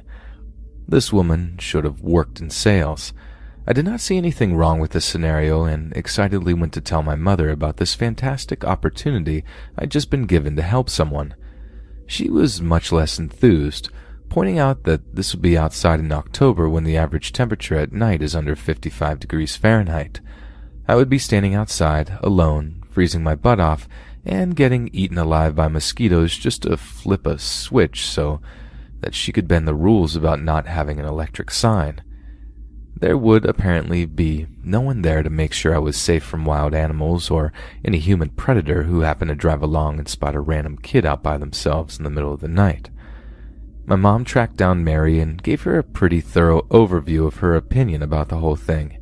Mary said something like, "Well, fine, I can just go get some other kid to do it then," which prompted my mom to go to the pastor and tell him what this lady was trying to do. He was a nice guy with 3 girls of his own and put a stop to the whole plan immediately. I could tell Mary was upset with me afterwards for having supposedly told on her and putting an end to this weird scheme of hers, but since I didn't really know her, I didn't care. Of course, after those 2 incidents, all of my teachers became a lot more chilly toward me, and one especially tactless woman flat out told me that she had been warned about me. Come to find out that Mary had gotten her revenge on me for effectively embarrassing her twice by making good on her threat to tell everyone I was a troublemaker and a liar, even though by that point my mother had already told her that I'd been telling her the truth about my birthday not being in April. What a witch. I'd like to say it ended there, but of course it didn't. My family stayed in the area and she continued helping with various social functions, so inevitably we ran into each other several more times. One of the most outrageous things she ever did, I was 12, and my mother had decided to enroll me in some kind of VBS summer school sort of thing. Surprise, surprise, Mary was the main coordinator. This place was so screwed up. Not perverted or anything, but just the sheer magnitude of poor planning was incredible. Lunches were provided, but it was weird stuff like Go-Gurt and slimy pears that had a texture like raw fish. Basically all the kids hated everything they served us. On one occasion I was served SpaghettiOs and tried to make the best out of it because at least it was better than the pears, only to find out that Mary had slipped gummy worms in before microwaving them and they had melted into the SpaghettiOs. When she found out I hadn't liked her prank, she ridiculed me for not being able to take a joke and insisted that I eat it anyways. At some point, it had also been decided that the schedule could not be flexible to any degree. All age groups were expected to get something like half an hour outside every day. Bear in mind the state where this took place has unpredictable, sometimes extreme weather, so this included days when it was pouring rain out and our breath was fogging up in front of our faces. They'd ditch one of those little event canopy tents and force us to sit outside under it in a little plastic chair until our half hour of outdoor play was up. Even this one girl, whose father had told the teachers beforehand not to make her go outside because she had a fever. Naturally, she got worse. They called him to come pick her up, and he chewed the teachers out before taking her home. It also included days where the temperatures exceeded 100 degrees Fahrenheit. We'd be forced to line up alongside the buildings so that we could stand in the shade of the eaves of the roof because it was physically too hot to be in the sun and none of us had access to water or sunscreen. I wish I was joking about this. We had 3 kids drop from heat stroke in the same day and have to be taken by ambulance to the hospital. The sheriff personally came out and gave the teachers a massive tongue lashing, threatening to shut the place down if any other kids came into the hospital from there. Of course then, they decided it was okay to bend their rules and keep everyone indoors instead of forcing them outside. There is a point to me mentioning all of this, and that is so that you understand the context behind what happened next. My mother was working overtime, and Mary had volunteered to drive me to this summer camp since she was there every day. On this day, she had her niece and nephews in the backseat with me. Where this place was, it was out near the edge of town and mostly surrounded by crop fields which weren't in use. The area had a decent amount of traffic, but there weren't many buildings close by. On the left-hand side of the building, there was nothing but fields, maybe 2 to 3 acres. On the right-hand side, a tiny farmhouse, and beyond that, a pawn shop and then a gas station. So I was in the back of Mary's van with these other kids, and we happened to look out as we're passing the pawn shop, which hasn't opened yet. And there's this scraggly bearded man stalking around outside with a rifle or shotgun in his hands. Not like, gee, I wonder if it's open so I can sell my gun, but like he was either the owner and thought an intruder had broken in, or he was the intruder and was in the process of breaking in. We all started telling her in a panic about this guy, and she just tells us to be quiet, and then tells me that she knows I put them up to it, and that when we get there, she's going to tell all the teachers not to listen to me.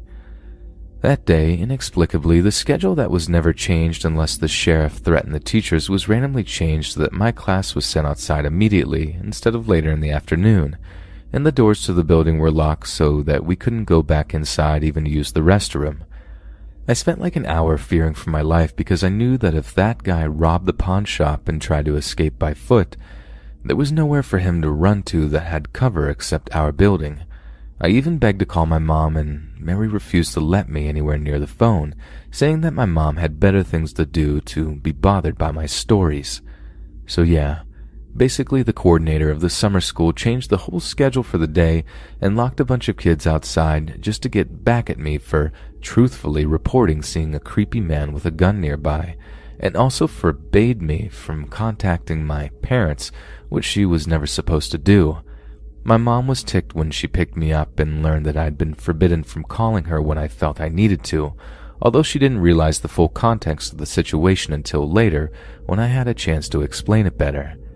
It doesn't even end there, although I wish it did because the last part was the worst series of events that had ever happened to me. I guess it was kind of a perfect storm. From 6 to 10 years old, I had been best friends with this boy, whom I'll call Michael. Not boyfriend-girlfriend, but real true best friends. I don't think we ever really argued about anything, except maybe his father, who seemed nice but always seemed to try to spin whatever I said into some kind of innuendo so that he could complain about me to my parents, like getting on my case about having mentioned the term pussy willow once, or claiming that the word pooter was grossly offensive, when he knew that was the alternative my parents made me use instead of fart. I got some weird vibes from him, but not enough to warrant his own post. Michael and I were inseparable up until his family decided to move 3 states away, after which they only occasionally dropped in to visit every couple years.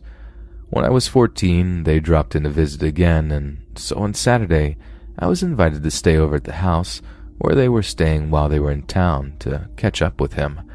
I also had been friends with a girl I'll call Julie, who was my age, and Michael had been friends with Julie's younger brother Nate, who was his age, so Julie and Nate and their parents were also there visiting with Michael and his family.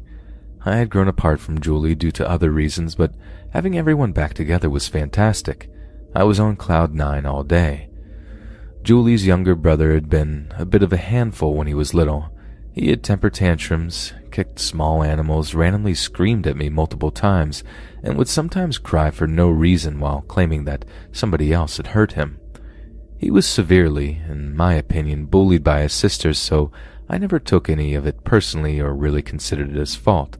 Since I hadn't seen much of him or his sister in years by this point, I had no idea how he was getting along, but because he was so much more grown up, 4+ years had passed, I assumed he'd just grown out of it. That afternoon we were all playing tag in the front yard, which was sort of a U-shape and surrounded by hedges. At some point I lost sight of the others. I guess they had gone inside or something. I was at the end of the U that was near the garage door, playing fetch with Michael's dog and this big walking stick, when I heard Julie's mom call my name from the other end of the U, which was near the house's front door. I took the stick because I thought leaving it lying around would be rude and started running around this U. Apparently, when Julie's mom had opened the door and called my name, Nate had darted out the door and come running around the U to come find me. Only he didn't say anything and I didn't know he was there. We were both closer to the inside of the bend, and when we reached the middle there was no chance to stop. We ran straight into each other. He landed flat on his back and I nearly fell over too. His chin hit me hard in the collar though. We just stared at each other in shock for a second. Finally I reached a hand forward to help him up and ask if he was okay. Immediately his eyes filled with tears. He started screaming, seemingly in pain and in absolute terror, and turned around and bolted back the way he'd come. I knew he had to be bruised at least as badly as me, but was also totally confused. The way he was crying, I was afraid he might have broken an arm or a leg or something. But if he was hurt that bad, then how could he run so fast? Or if he was afraid, what was he afraid of? I ran after him feeling like there was an axe murderer behind me or something. I reached the door, but nobody was there and it was closed and locked. I knocked and Michael's mother answered it. She saw me still holding the walking stick and looked confused but let me inside. I could hear Nate screaming and crying in the kitchen. His mother had him up on the counter and was looking at him, trying to figure out what was wrong with him. She seemed just as confused and scared about the whole thing as I was, and then he saw me and immediately pointed and screamed, "She beat me with a stick." He just screamed the same thing over and over. I didn't know what to do, but seeing me seemed to make him hysterical, so I left him with his mother in the kitchen. I wanted to go find Michael and the others, but Michael's mom refused to let me go downstairs where he and the others were, so I just stood by myself in the foyer next to the door and tried not to panic. Maybe Nate hadn't grown out of crying wolf about other people hurting him, but this was way different from what he'd been like when he did that as a little kid. This time he seemed hysterical and he seemed like he legitimately believed what he was saying. I had been holding the stick when we ran into each other, even though I certainly didn't hit him with it. Maybe he didn't understand what had really happened. I tried to go back into the kitchen thinking I should try to explain to his mom what had happened, but Michael's father stopped me. I don't even know where he came from. I must have been really freaked out because, from my perspective, it seemed like he just appeared in my way. He told me not to go into the kitchen. I tried to explain that I needed to talk to Nate's mother and explained very shakily that Nate was telling her I'd attacked him. So Michael's father asked, "Did you?" I told him no, of course not. He pointed out that I didn't seem to be hurt at all, which I refuted, telling him I'd gotten my own bruises from running into Nate. He asked for me to show him. I said no. He asked why. I pointed out, unnecessarily I think, that I was a 14-year-old girl, and so I couldn't just take my shirt off the way a 12-year-old boy could. He asked me why again, and persisted in stating that I needed to show him, and that if I didn't, he couldn't help me because I refused to give him any reason to think that I was innocent. This miserable sod, who had known me growing up and had allegedly been a close friend of my family for years, and knew that I had never hit another kid in my life, was essentially trying to blackmail me into undressing in front of him. I still feel angry just thinking about it because the entire time my family had known this, he had always come off as this perfect, kind and caring father, and he always found things to nitpick in whatever I said. Even as a first grader who didn't know what anything was, somehow I was allegedly spouting all kinds of innuendos all the time, and now this. I've learned as an adult that people who talk excessively about a topic generally do so because it occupies their own mind too frequently, and it makes me wonder if maybe that wasn't his problem all along. If not, I don't know how to explain anything. All I know is that night it was like everyone I knew had gone insane at the same time. But I did say no to him and went into the kitchen, more to get away from him than anything else. Nate's mother was still frazzled, but was starting to seem more exacerbated than anything else. Somehow, he still hadn't stopped crying. I asked her to please call my mom to come pick me up. That hadn't been the plan. The plan that I was to stay until after dinner, but I couldn't handle the situation anymore. She could see that I was shaking and agreed. I asked Michael's mother if I could say goodbye to any of the others, but she didn't want me anywhere near them. My mother was tense and quiet all the way home, and I was afraid of what she might have been told over the phone. She asked me once if there was anything I wanted to tell her. I panicked and said no. The next day was Sunday. I habitually stayed with the adults instead of going to the teens class because the teacher, who was coincidentally Mary's husband, picked on me sometimes. In retrospect, I should have spoken up about that, but I was an insecure teen and thought I might be oversensitive and wasn't really sure how much of what he said could be considered harmless ribbing. The end result was that I didn't see Julie, so I had no idea how the situation with Nate had resolved until after church was over. The phrase, "news spreads like wildfire," doesn't even begin to fit the bill. It was like everyone had developed telepathy. I overheard part of the story from Nate's mother while she was telling it to Mary. Nate had continued to insist even after I left that I had savagely attacked and beat him for no reason. He had some pretty nice green bruises that seemed to back up his claims. I did too, right on my collarbone and shaped exactly like his chin. Nate's mother was completely unnerved by how sincere he seemed and was torn between believing him, because he was so grown up now, because there were those bruises, because he had been legitimately too scared to come to church in case he saw me again, or not believing him, because I seemed so scared too, because she had the decency to remember what kind of kid I had been growing up. While I hadn't been there, Julie had told all the girls in my class that I attacked her brother. Michael told me that he didn't know if he believed that I had done it or not, and his parents refused to let him stay in contact with me because they were both certain I was guilty. Julie and Nate's parents had wanted to talk to my mother to try to resolve whatever had happened because they were willing to give me the benefit of the doubt. But they couldn't find my mom and didn't want to take the time looking for her because they had left Nate home alone and were eager to get back to him.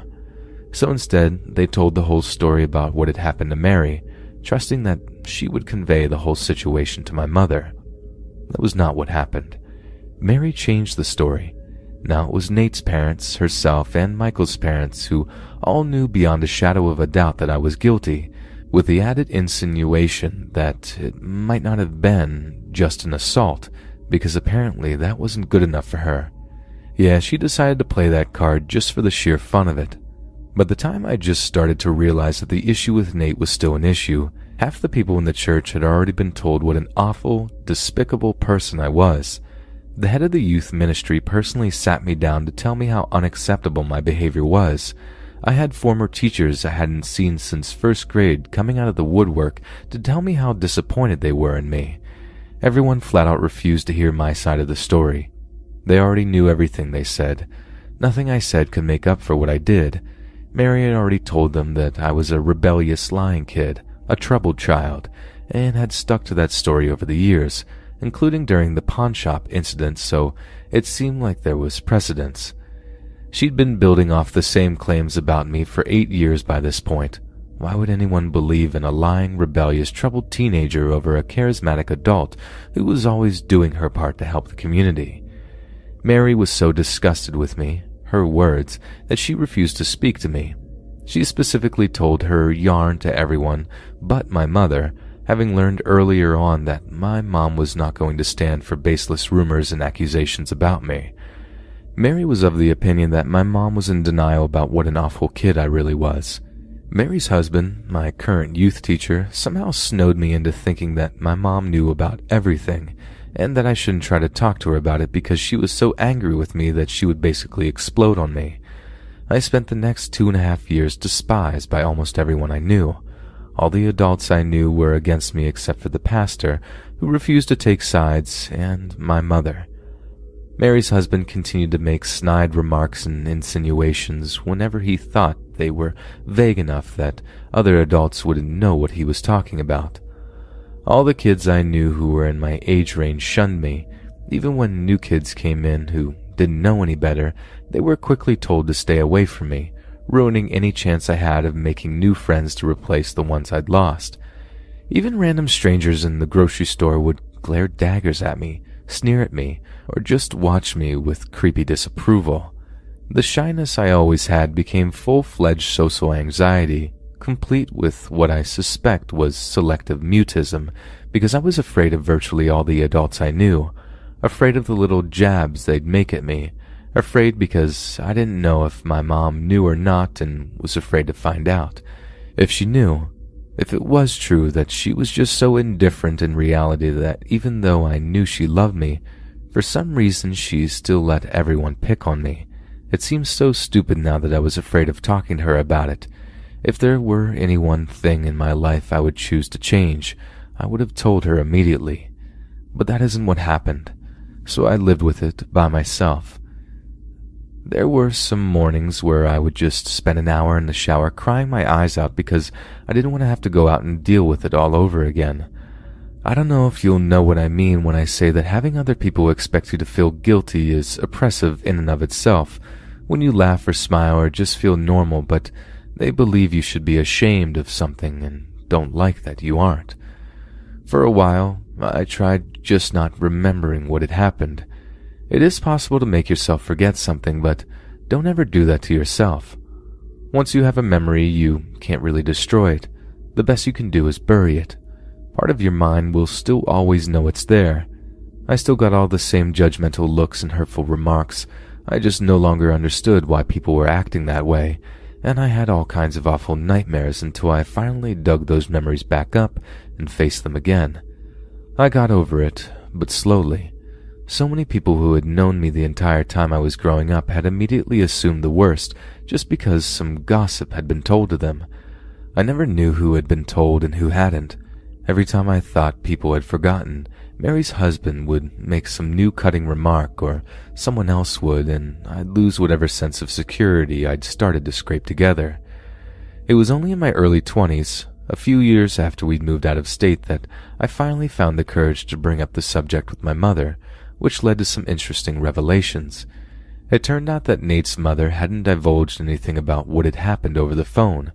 My mom had been tense on the drive home because of something totally unrelated to me, and had asked if I wanted to talk, not because she thought I was guilty about anything, but because she could tell I was under stress of some kind. Mary's husband had lied through his teeth about her knowing what was going on, or being angry about it. She had never known. This was why Mary's husband always tiptoed around the subject in her presence, because he knew she didn't know and wanted to keep it that way. It was practically a conspiracy. My mom, the one person who had actually had a right to know what had happened, had been denied the opportunity to try to make things right because everyone else was so busy judging me for themselves. And Nate's parents, the two people who had actually had a semi-balanced view of that night, had no idea how bad things had gotten after they left that day, because they didn't live in our area anymore and weren't there to see it. If they had, I'd like to think that they would have put a stop to it. They were good people. That's the end, I guess. I don't have nightmares anymore, and I feel more or less indifferent to the situation now. It's over a decade behind me at this point, but Mary and your husband, holy crap, I never want to meet either of you again for as long as I live. All of the stress and fear and heartache I've mentioned here, and that's still not even mentioning how much you badmouth my mom behind her back, gushed over her cancer scare because it gave you something to gossip over, and generally treated us both like dirt. I never want to meet Michael's father again either, because whether he is just some sort of deviant or just too dense to realize how wildly inappropriate he was being doesn't really matter at this point. Either way, it was still beyond creepy and wrong. Never meeting Michael again is still kind of painful to think about, but I guess it can't really be helped. I even tried contacting him on Facebook a few years ago, but to no avail. I already know Julie and Nate never want to meet me again. I guess that makes this sort of a round robin. Let's not meet.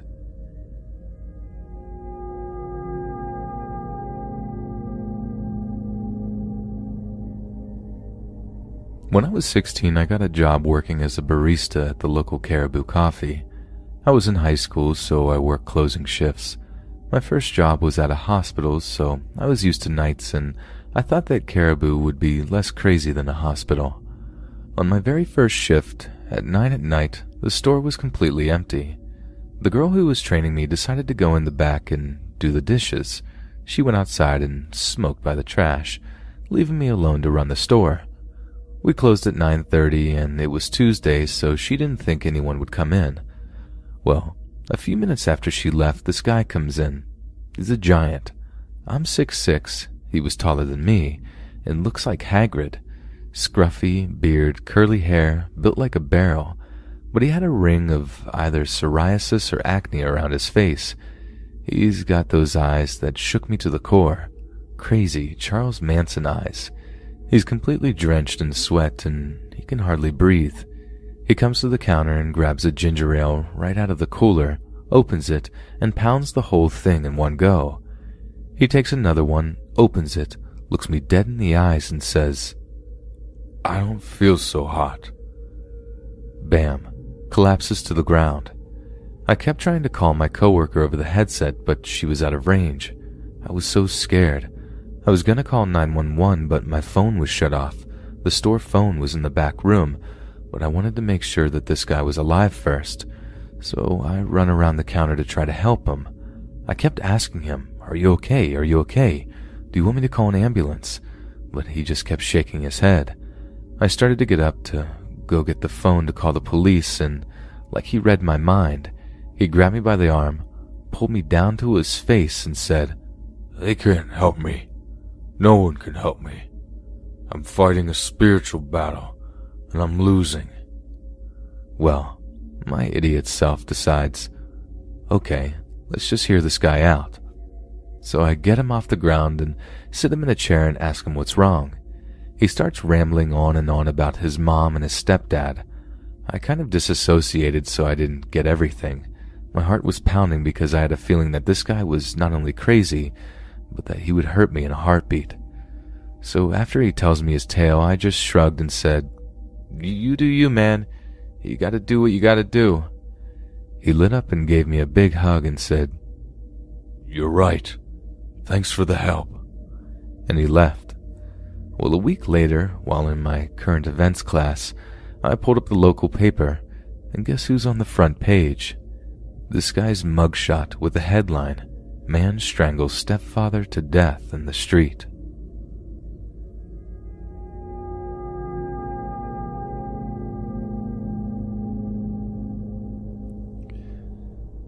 This happened about 15 years ago, but it feels just like yesterday. It's crazy how fast time goes by once you become an adult and start paying monthly bills. I had moved into a really scary part of town in KCMO. My father, being from an even worse part of town in New York, would always justify living in our neighborhood and made sure everyone knew how much worse his old neighborhood was, as if that made this neighborhood a good one. Typical New Yorker. Anyways, when we first moved to this area, I had just finished middle school and started high school. Now, if anyone here is from KC, they should be able to agree that KCMO SD is just crap. It's known all over the state as being pretty much the worst district available. The district isn't just bad because of their academic failures, but because they honestly don't care about anything, mostly the students and their safety. School started really early in the morning, so in order to get there in time for free breakfast, which every one of the students took part in, our buses got there so early that in winter months it was still dark out when we would walk to our bus stops. When I got my bus assignment, I couldn't believe how far my bus stop was, especially since I was the only student that caught the bus at that stop, so it's not like they couldn't have given me a stop closer to my house. When my mom tried to ask them to move it, they refused. So for the 4 years I attended my school, I walked 5.5 blocks in the dark to catch the school bus. Now, I have to mention that across the street from us there are no houses. In fact, in my neighborhood there are a ton of blocks that are just empty lots where old mansions used to sit. From before blockbusting and white flight, leaving the area to lower income residents who are mostly African American. So on my side of the street there's a row of old rundown houses, and then across the street nothing. But the block before mine there were houses on both sides of the street, and in one of the terrible houses a block away, but facing my house, lived my creepy, disgusting neighbor. This guy was most likely in his late 20s or early 30s, and without a doubt had some sort of learning disability. In fact, I heard at one point he was quite normal, but took so many drugs that he ended up with seizures and completely fried his brain. I also called him gross because he was. He never showered, He was always dirty and dripping with sweat, but no one paid him any attention due to him looking and acting just as weird as the homeless people and addicts that frequently hung around the block.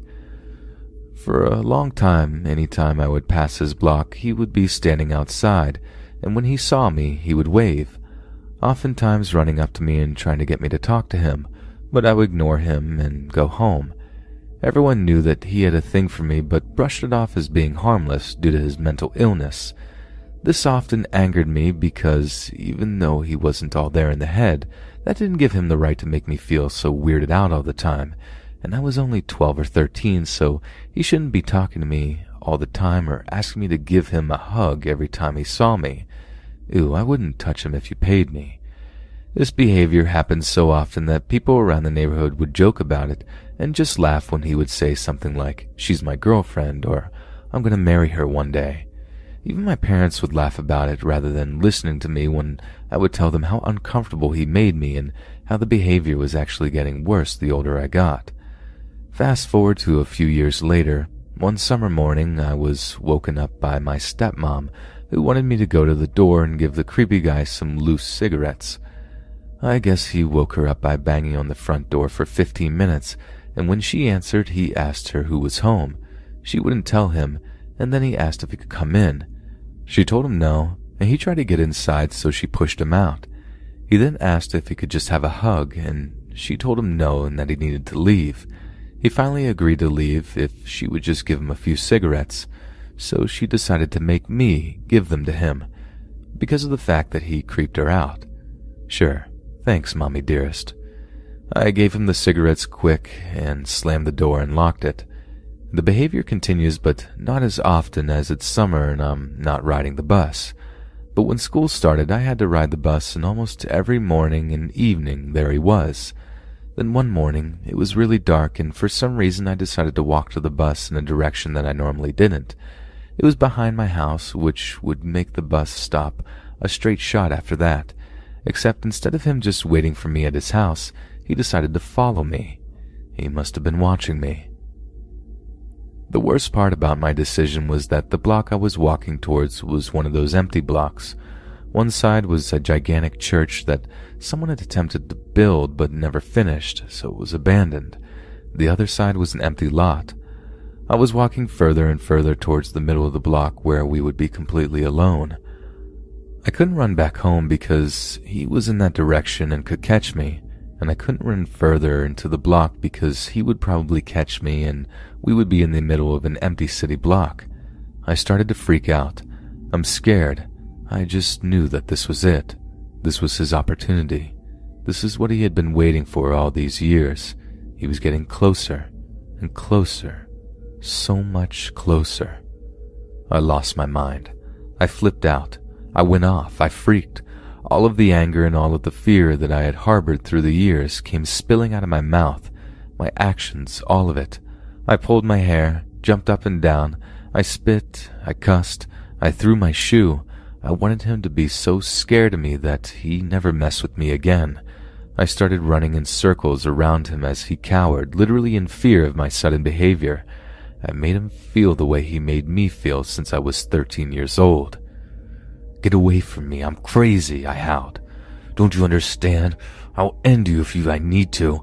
Stay away from me. Stop following me. Stop talking to me. Stop asking me for hugs. I can't stand you, and if you don't stop, you'll regret it."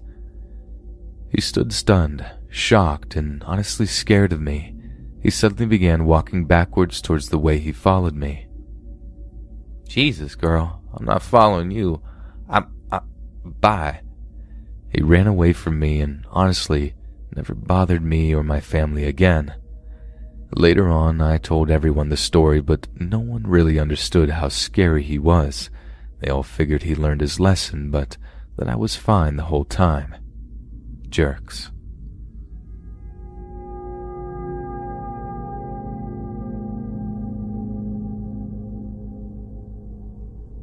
So this took place when I was around 10. I live about a block away from a park. There's a path that leads through it and comes to a T. Left leads down to a lake, right leads across a wooden boardwalk, around a swampy area and back to a main road. I was at this park one Saturday night with a friend, Charles, and he was about 13. It was probably midnight. Charles and I had just crossed the parking lot and were walking through the baseball fields that leads to the park when we hear a car pull up into the lot. We thought it was just a car full of stoners or something of the sort and kept walking. The driver turned on his brights for a few seconds and then someone rolled down a window. The people in the car began shouting at us, asking what we were doing, if we wanted to hang out with them and go to a party. We yelled no and just kind of shrugged it off as the car was turned off. At this point, we're about 3/4 of the way across the field when we heard all 4 doors of the car slam shut, then some more indistinct shouting. Charlie and I were a little freaked out, and I remember joking with him, saying things like, "Wouldn't it be crazy if they came after us?" The 4 from the car began crossing the field as well. We could hear them on the gravel of the baseball field. At this point, Charles and I were walking backwards to the park watching the group. They kept shouting at us to wait up for them and that they just wanted to hang out with us. They all began jogging towards us. Now, this wasn't the first time I'd been in a situation like this, so I told Charles that we needed to book it. So we did. We took off towards the T-junction, the forest surrounding us blocking more and more of the light. The group behind us, however, decided we couldn't just leave like that, so they chased us, and they were fast. As we reached Junction and took a right, we slowed down to cross the boardwalk quietly. When we got roughly halfway through it, the people behind us were at the junction. As it was dark and they couldn't hear or see us, they pulled the classic stop and split up. Except it didn't take very long. We broke free of the trees and moon provided just enough light for them to see us. A few shouts of "over here" and all 4 of them were hustling after us. We took a right turn after the boardwalk to circle back to my house when we realized our pursuers were just about to finish crossing. The swampy area I mentioned earlier plays a part here. It's just off the right of the sidewalk we're on. Charles and I knew we couldn't outrun them if we just went straight, so we decided to dive off the path, in the bushes, trees, and murky swamp water. We ended up somewhere between knee and waist deep in muck, breathing heavily, covering our mouths and noses to try to be as quiet as possible. The group after us started pacing up and down the sidewalk, shouting for us, saying we could talk it out and that they were cool people and we could be friends. All the while, they began poking around in the bushes above us. After what felt like an hour, but was probably 5 minutes, I guess they got bored because they went back across the boardwalk. Charles and I waited a little longer just to be sure, then crept out and started the jog back home. As we got onto the street I live off of, we noticed their car was still in the parking lot. Not wanting to risk another encounter, we took off running as fast as we could. After finally getting back to the house, we saw a car with its brights on speeding down the street. Charles and I both took showers to clean off and never spoke of it again.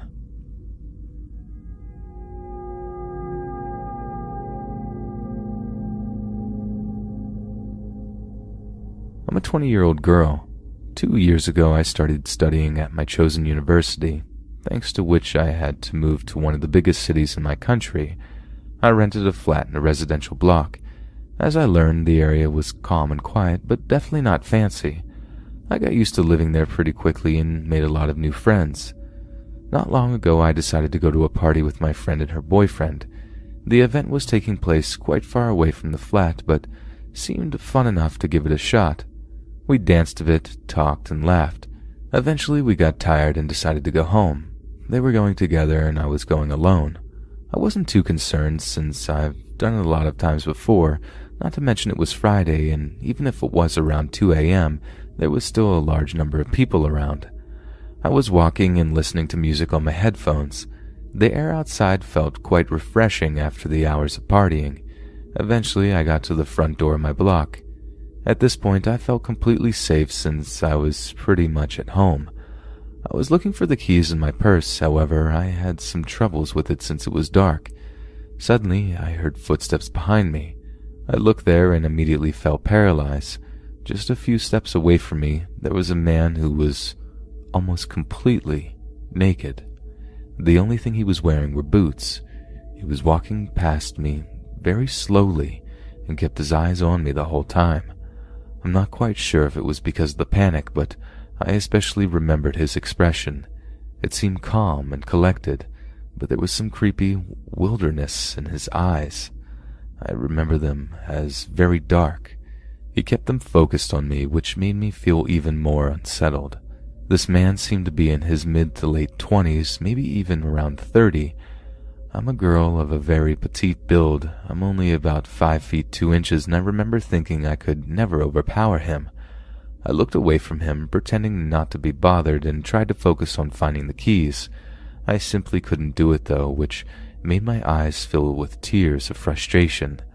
I felt like I was in danger, but at the same time, I was so close to safety. Meanwhile, this man walked a few meters past me. I didn't look at him, but I felt that he kept on observing me and my desperate attempts on finding my keys. Something told me to check if my feeling was right, and I looked in his direction quickly. Of course, he kept his focus on me all that time. Once he saw that I looked at him, he turned back and started walking towards me again. My heart starts to pound even faster as I tried to find the keys even more desperately, knowing he's pretty much attacked the doors with it and jumped right in. When I turned back, this guy was just standing there, looking at me through the window.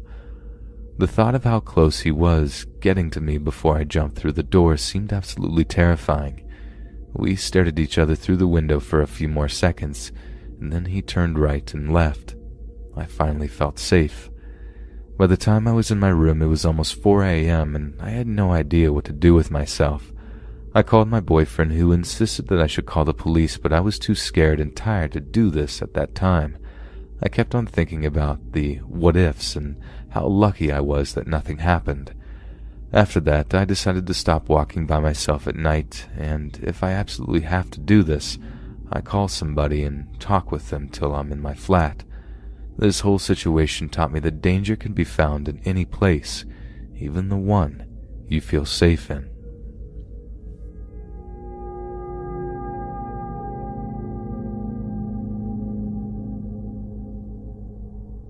I'm 18 and my ex-boyfriend is 23. We dated for about 3 months, and then 2 months ago I decided we weren't compatible for various reasons, a major one of which was that he didn't respect my religious beliefs. Our relationship seemed good, although it was my first relationship, so I don't know a lot to base it off of, and he always seemed like a good person. Our breakup was amicable enough, and he wanted to stay friends, which pretty much consisted of texting each other, small talk, meeting up occasionally, more like acquaintances than real friends, I suppose, but the point is, we didn't fall out, and there weren't any particular red flags before about 2 weeks ago, when we had a bit of an argument. It was Sunday, so I went to church as usual, and to my surprise, he came to meet me afterwards. We set off, walking back to my house, and he rolled his eyes at me and said something along the lines of, "I can't believe someone like you would buy into rubbish like that." Honestly, even if he was joking, the fact that he wasn't even making an effort to tolerate my beliefs, he could have just said nothing about them, I didn't bring it up, bugged me a little, and I told him so. His response, "Yeah, well, I'm not going to like it if that's the reason I haven't had my way with you yet." I wasn't at all prepared for him to say that, and I was just shocked and disgusted that he was being like that after we had tried to have a normal friendship, so I just walked away from him.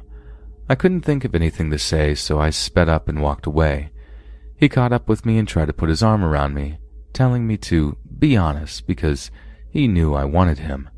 I pretty much shoved him off and ran the rest of the way back home. Almost straight afterwards, he texted me an apology, which I ignored for a while I tried to calm down, then replied with, "Fine, just please don't say things like that in the future," and I genuinely believed he wouldn't. A little dumb, I know, but he had always seemed pleasant before. His apology seemed genuine, and I'll confess I may have been a bit soft touch where he was concerned, seeing as I still cared about him and had regretted breaking up with him a few times since we broke up. Things settled back down to normal for about 3 days. Then he messaged me again, saying he still wanted me.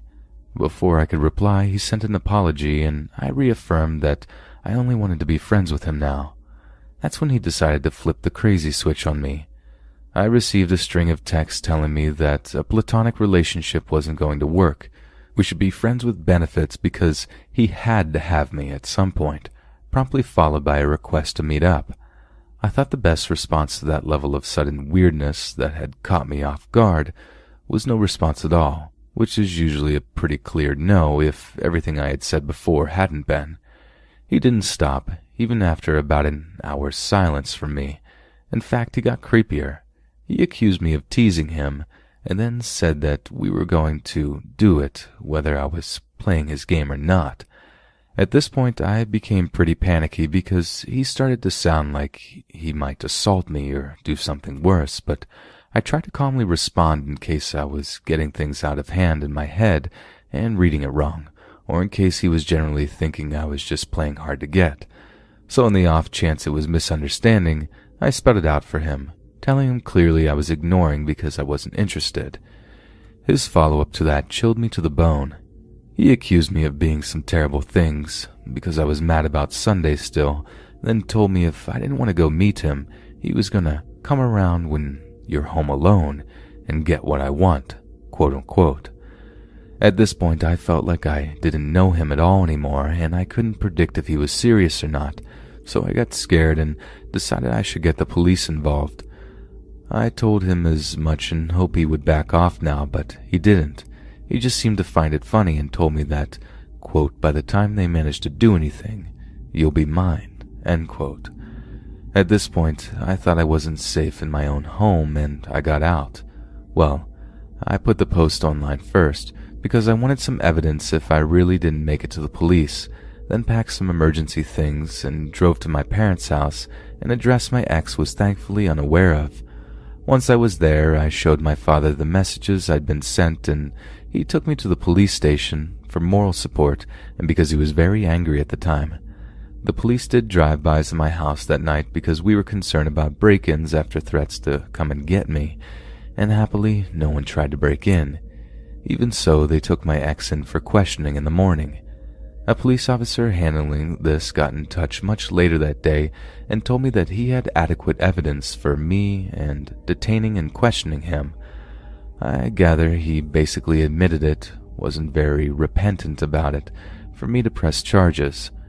Currently planning to charge him with harassment and threatening behavior. After that, he was released on bail with conditions not to contact me. I wish I could say that's the end of it, but I'm suspicious that he has contacted me.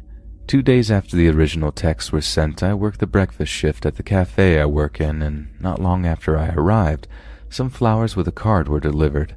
The delivery person had clearly been given my name since he asked for me by name.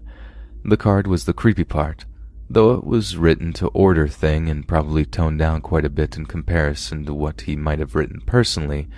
It made my skin crawl. First off, it started by calling me love, referred to this incident just as a falling out, apologized like it would make me feel better, then said that I should apologize to him too because we both took it too far, then said I'd be happier if we got together again. It wasn't signed by name, but it isn't hard to tell who it is. But I don't have hard evidence, so I don't know if I can say that he's violated his bail conditions. I did report it to the police, but they didn't have much they could do either, given the lack of proof it was his. I've also had similar issues with social media, some weird Facebook friend requests I've deleted that I think were from him, but nothing serious, thankfully. All I can really say to finish this, or at least hopefully finish this since I'm praying this is not an ongoing story, is to my creepy ex. I've got my pepper spray and I'm staying with my parents, where I can reach my dad's gun, so it's probably in both our interests to not meet again. Until I take you to court, that is.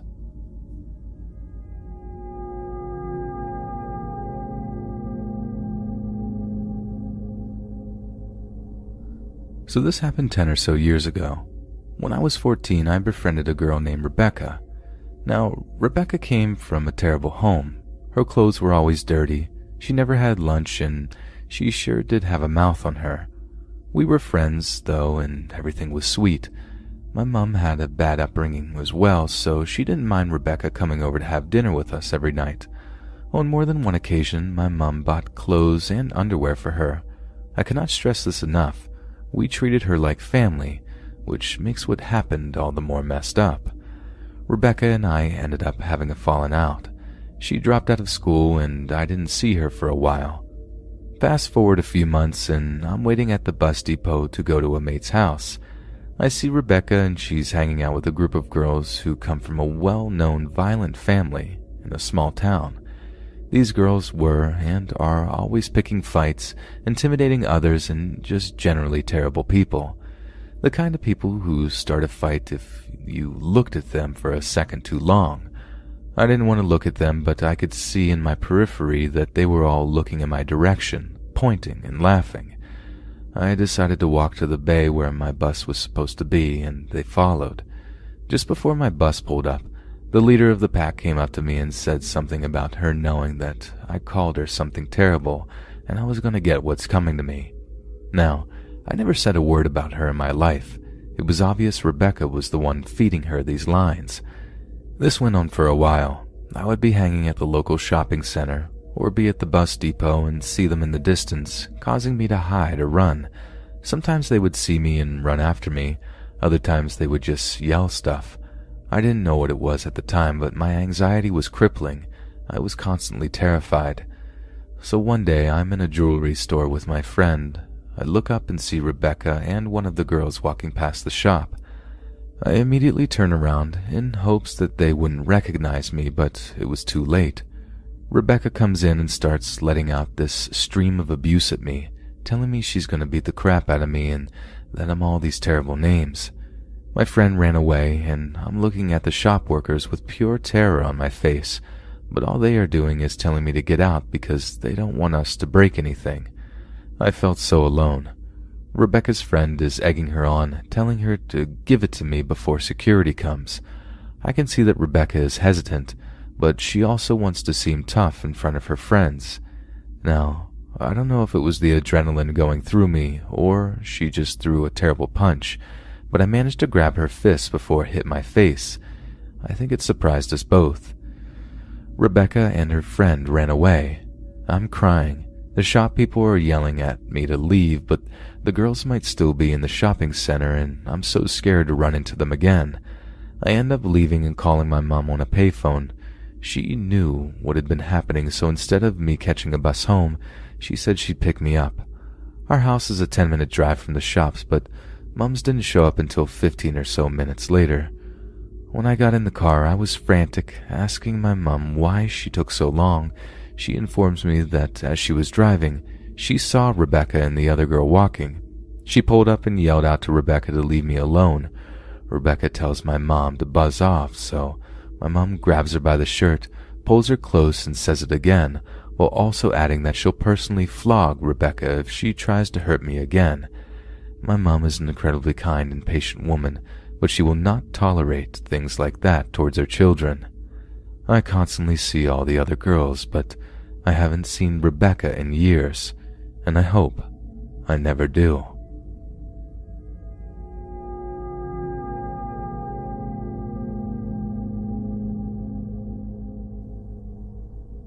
Probably around 2 years ago, I had gotten a job at a certain Australian rip-off steakhouse in my hometown. I was really excited to start this job because it had been the first time I had had a job while in school that year due to how busy I was. It was nice, healthy distraction from constant schoolwork and extracurriculars.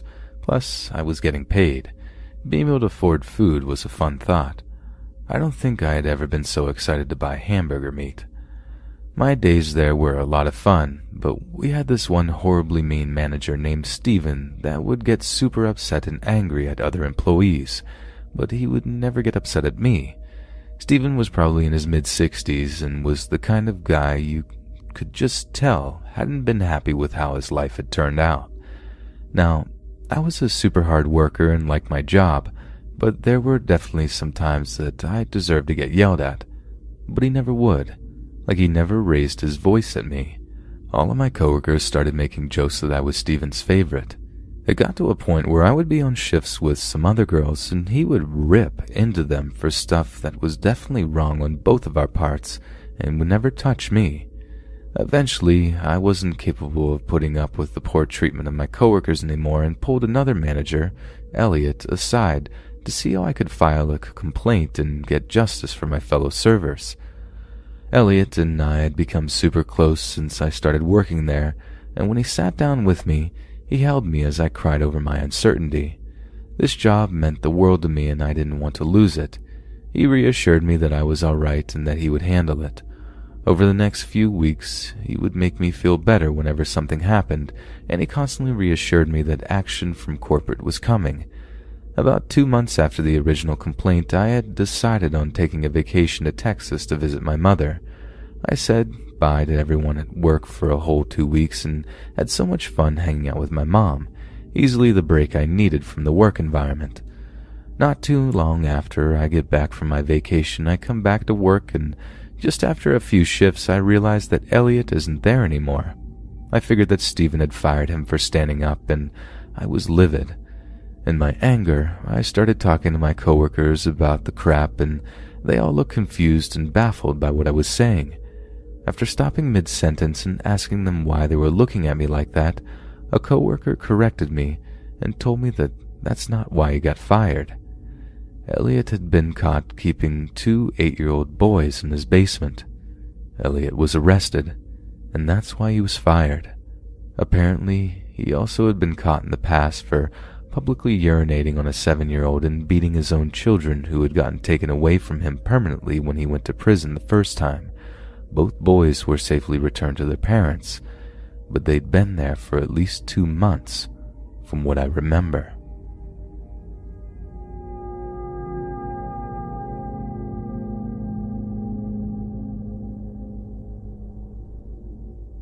So when I was around 7 years old, we moved into this big house that was split into 3 different apartments. It was a light blue shade, so everyone called it the Big Blue House. I had a sister a year younger as well. We lived in the upstairs apartment. There were 2 apartments on the ground floor. In the front apartment lived a couple with their teenage son, and my parents knew them very well and had actually known them most of their life. They lived in the apartment for a long time. But the third apartment is where people seem to come and go. I still remember a certain tenant who was a lady in her 40s that had a daughter around the age of 4 years old. She would scream at her daughter that it wasn't her fault. Her father decided to go be with some woman. So even at the age of 7, I knew that this was very odd to tell such a young kid that her father was dating someone terrible. The little girl would even tell me sometimes, "My dad is with that woman again." But this story is about the tenant who moved in after she left. He was just a single guy in his 40s as well. He was very friendly. Now, my mom was an addict and would take off for weeks at a time, and my dad had to work full-time to care for us, so we were left alone often. If not with the teenage son of the couple who lived on the front apartment. He would babysit us sometimes, but half the time we took care of ourselves. I remember hanging out inside the apartment of the couple with the teenager often. My parents loved them and they were good people, and we hung out inside their apartment a lot. Well, sometimes when all of us kids and adults were there, they would invite the man next door to come over and hang out. This man carried a camera with him at all times. He loved taking our photos, and since we were young girls, we loved having our photos taken. So, he would take a ton of pictures of us in full view of the adults and tell us he would print them and give them to us when they were ready. I don't recall this man ever asking us to enter his apartment or take photos alone, but he was overly friendly and seemed to enjoy taking our photos a little too much. He would also photograph our older cousin, who was a 16-year-old girl at the time. If I remember correctly, this lasted about a month. The next thing I know, my dad is telling me to never go into that guy's apartment or speak to him at all. After listening in on the adults talk, I find out that someone entered his apartment, though I don't know if it was a landlord or friend, and discovered that he was developing our photos and cutting our faces from them and pasting our faces onto the bodies of models on other pictures. He had them plastered all over his walls, 7-year-old girl faces on these model bodies. He moved out within days. I'll never forget hearing about that, since I have no idea if the cops were called or what happened to the guy and the photos afterwards. So even to this day, I don't even know if this creep may still have my childhood photographs somewhere.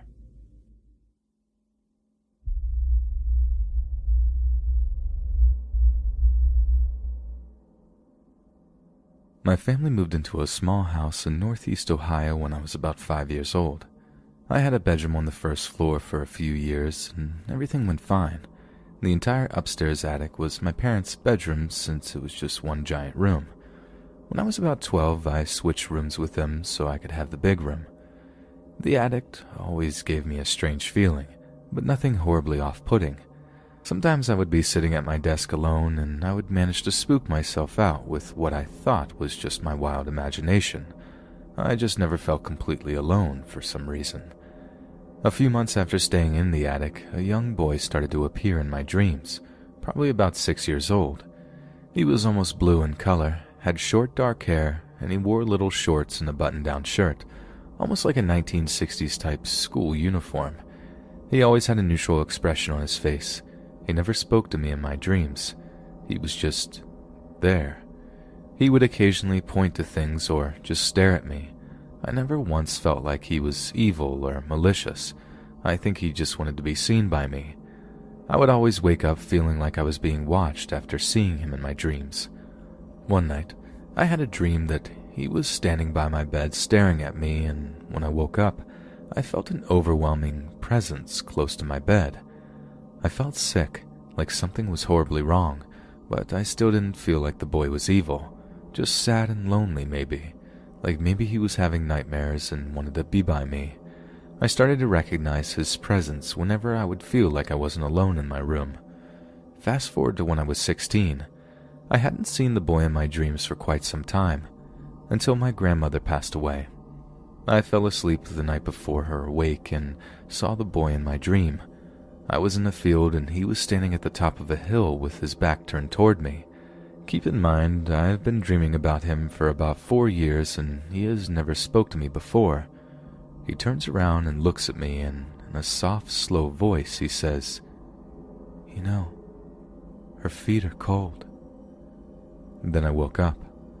I felt strange because he literally has never spoken to me before, but then he randomly tells me that someone's feet are cold. So I went to my grandma's open casket wake that day, and my mom started to throw a fit because, along with my grandma's favorite belongings that were placed on her body in the casket, there was a pair of her favorite slippers on top. My mom wanted the slippers put on my grandma's feet because her feet were always cold when she was alive. She wanted to make sure my grandma's feet would be warm in the afterlife. I had no idea that my mom even asked the funeral home to put the slippers on her. I realized that the boy who often visited me in my dreams was letting me know that my grandma's feet were cold. Although I still saw him in my dreams and felt his presence, he never spoke to me again after this. I always felt a special appreciation for him. I felt more connected and at ease when he appeared in my dreams or when I felt his presence. He was like a guardian of some sort. I grew to love him. I don't live with my parents anymore, and ever since I moved out, he stopped appearing in my dreams. I miss him every now and then, and I'll go into my old bedroom and sit on the floor just so he can see me, so he knows that I'm okay and I still think about him. This is a real experience of mine, and I've been wanting to share it with people for years. Maybe I'm crazy, but I know what I felt, and I know what I saw.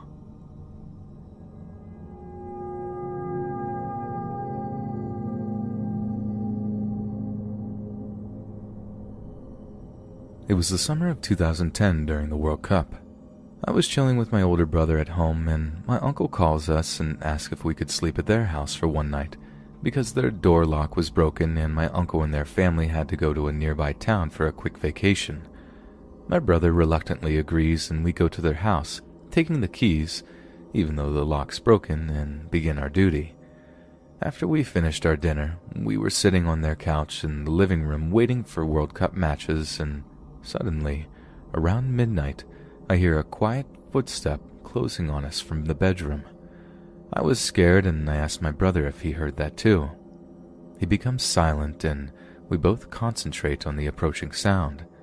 As we listened to it breathlessly, the footstep made a turn and went into the kitchen, and soon we heard some noises from the cupboard, as if someone was searching for something. I was frozen, but my brother regains his mind and, suspicious that it might be a burglar, runs into the kitchen. However, there was no sign of any trespassers. We were very freaked out and we continued the night in fear and alarm. After we came back home, several other people noticed the sound. Our uncle experienced a lot of sleep paralysis and eventually decided to move out and contacted the previous owner and asked if they knew anything abnormal about the house. The previous owner said that the apartment was rented by a young couple. The husband worked for long hours and came home really late, and the wife always prepared his dinner at night. Presumably during one such night, the poor woman slipped in the kitchen and fell and hit her head. When the man came home, he found his wife deceased and moved out after a while with much grief. The owner said that since then the apartment became haunted, and those footsteps and the noise in the kitchen were undoubtedly a repetition of what happened that night of her death.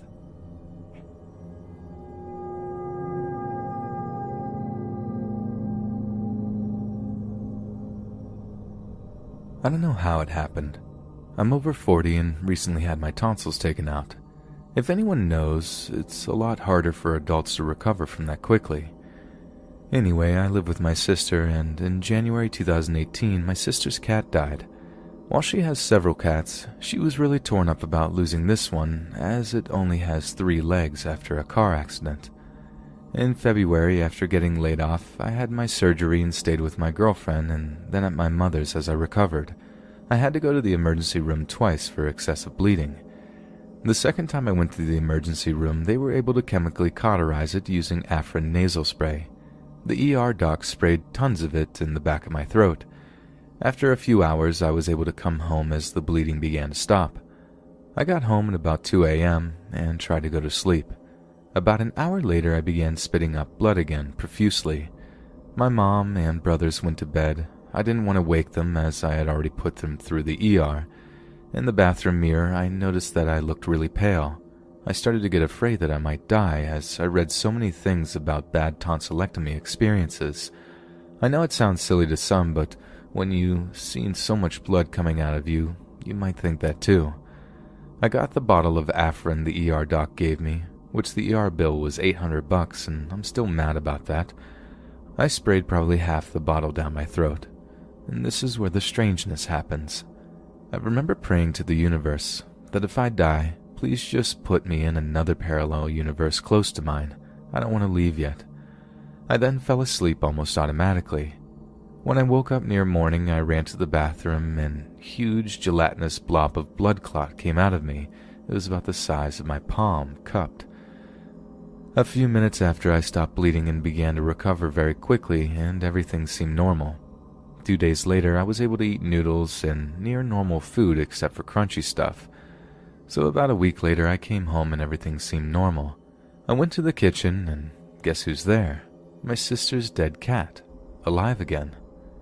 Since then, I have noticed things, many of which are covered in the Mandela Effect videos, and some things with friends and family that are somewhat different. But more explicitly, I've had several revelations come to me in regards to this reality. What happens when we die? I believe that if we live in a simulation, so like any other game, we are given a few choices when our avatar dies. Extra life. We get an extra life and respawn in a similar point in the game. Start the game from the beginning. Reincarnation and selection of a new avatar. I think the light tunnel we see at the end is the birth canal. End the game. Heaven and rejoin others that have ended the game. Purpose of the simulation. I believe that we might be from the future, and because of great wars and destruction, the human race has created a learning machine controlled by artificial intelligence we created. As children, we are put into this matrix so that we can learn and grow, hopefully to live a better, more fulfilled life in the baseline reality.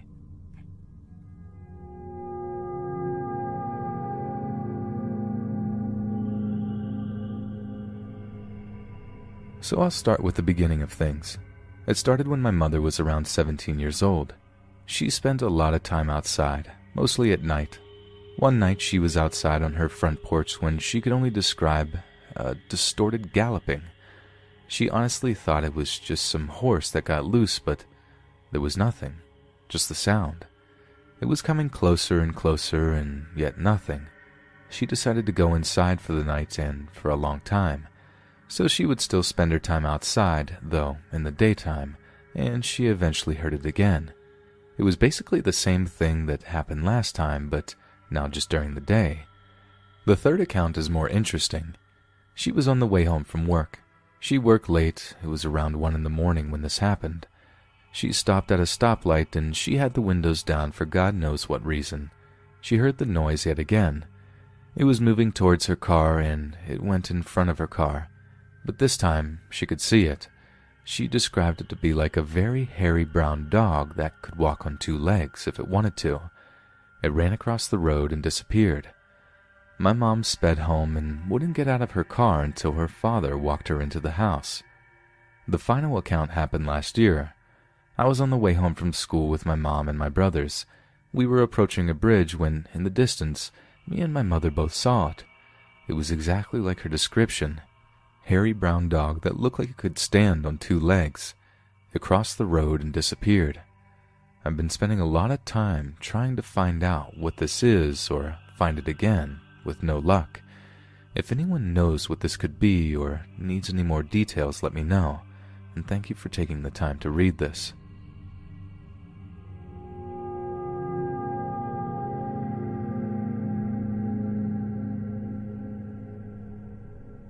I'm 25 now, and I've been experiencing a lot of stuff that I can't really explain.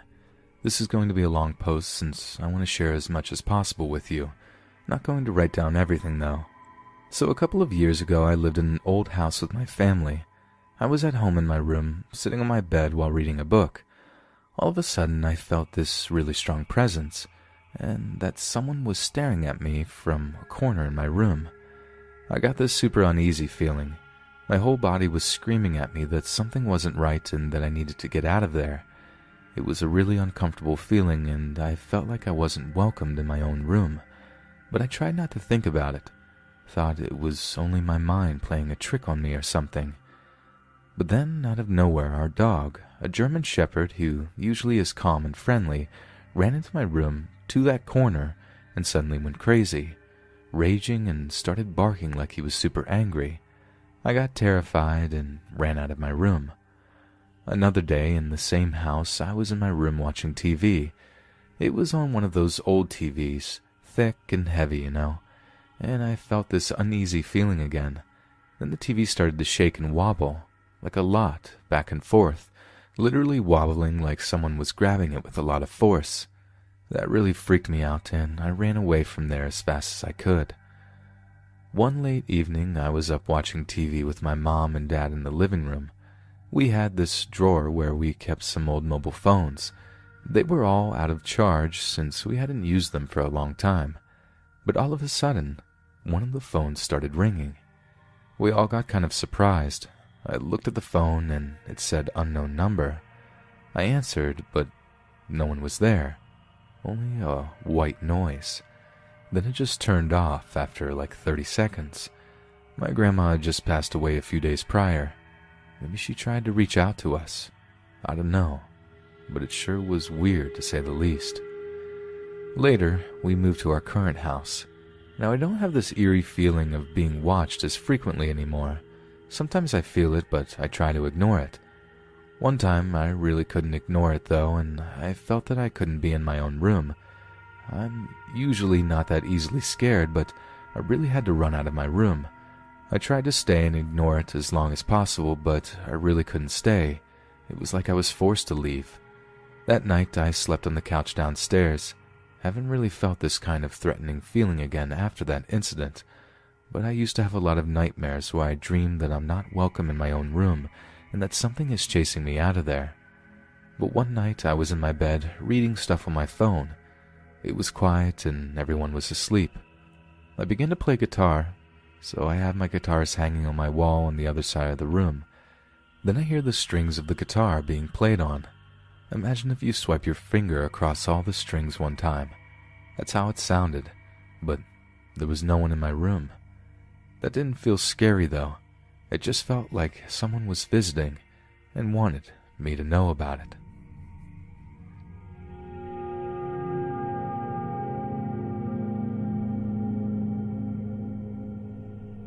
I live in a small town in northern Florida. There's a place nearby that has been a hotbed of strange activity.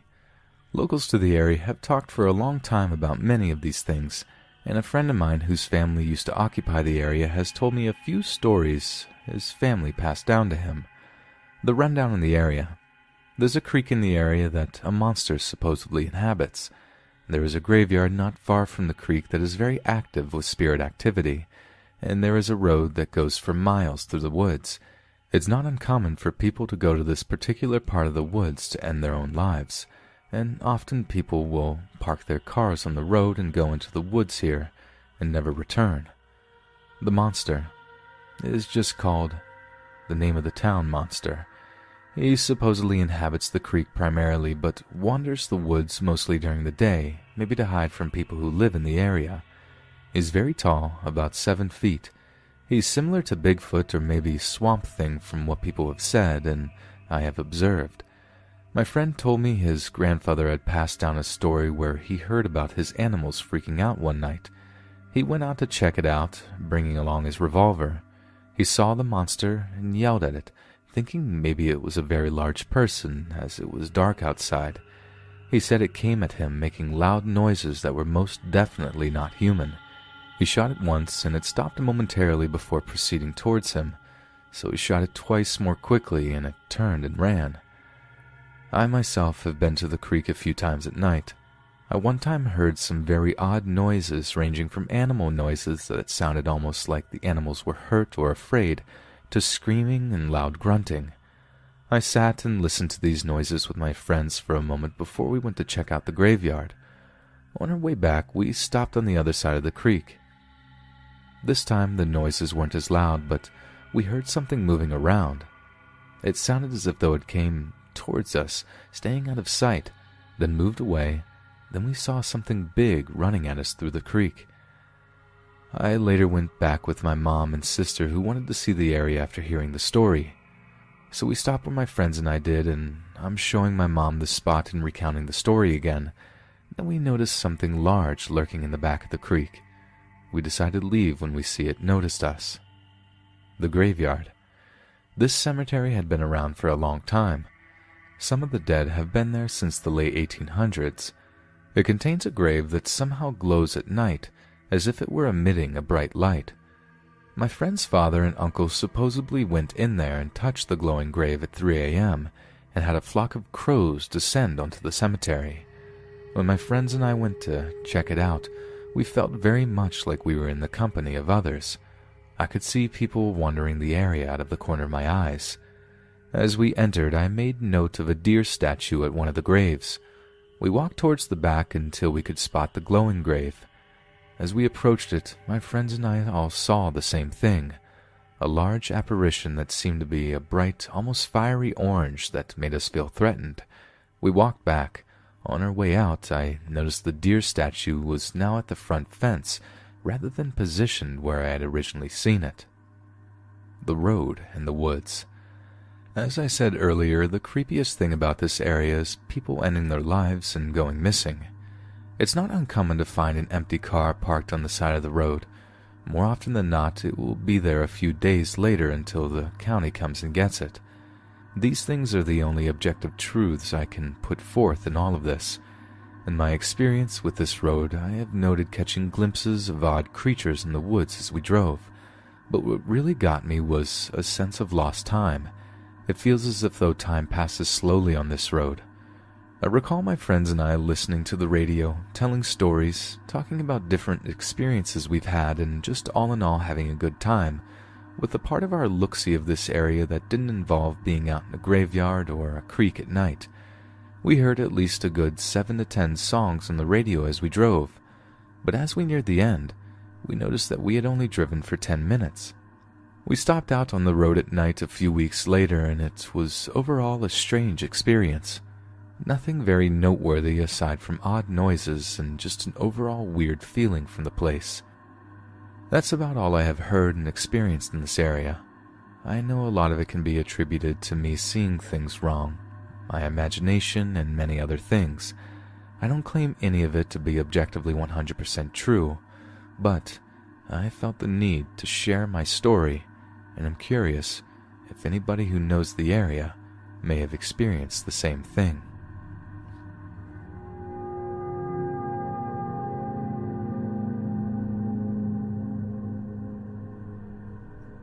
My sister and I both had very similar unexplained experiences 10 to 15 years ago while we were still living in our parents' house.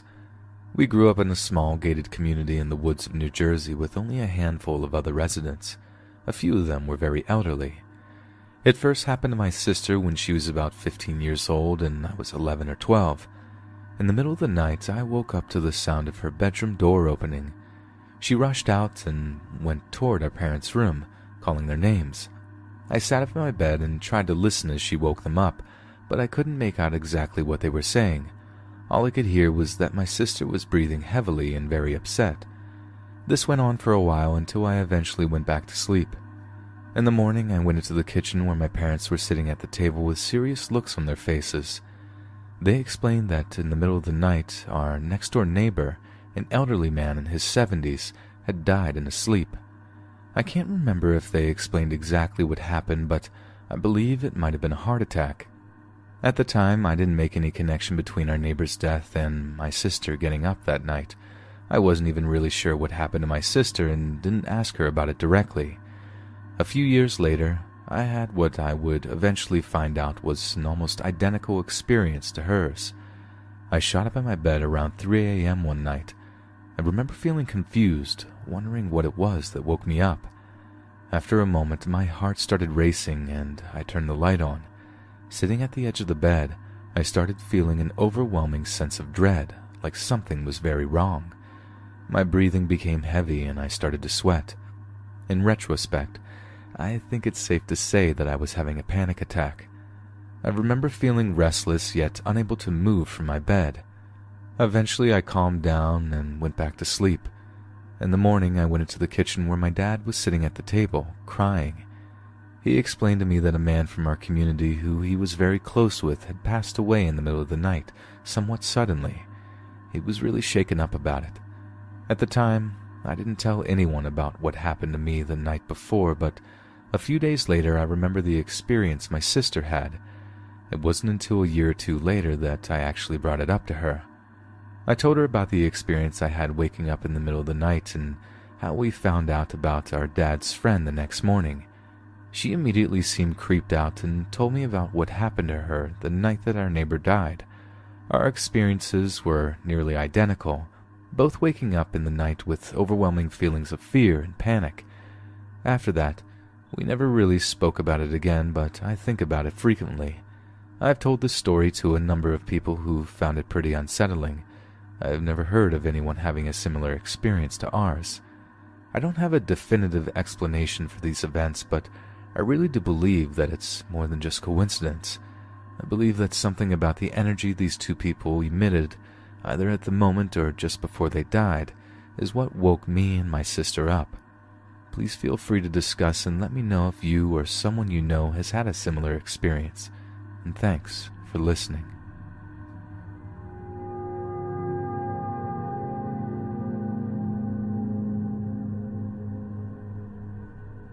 So when I was little, maybe 6, my older sister, 8 at the time, would wake me up screaming a lot in the middle of the night.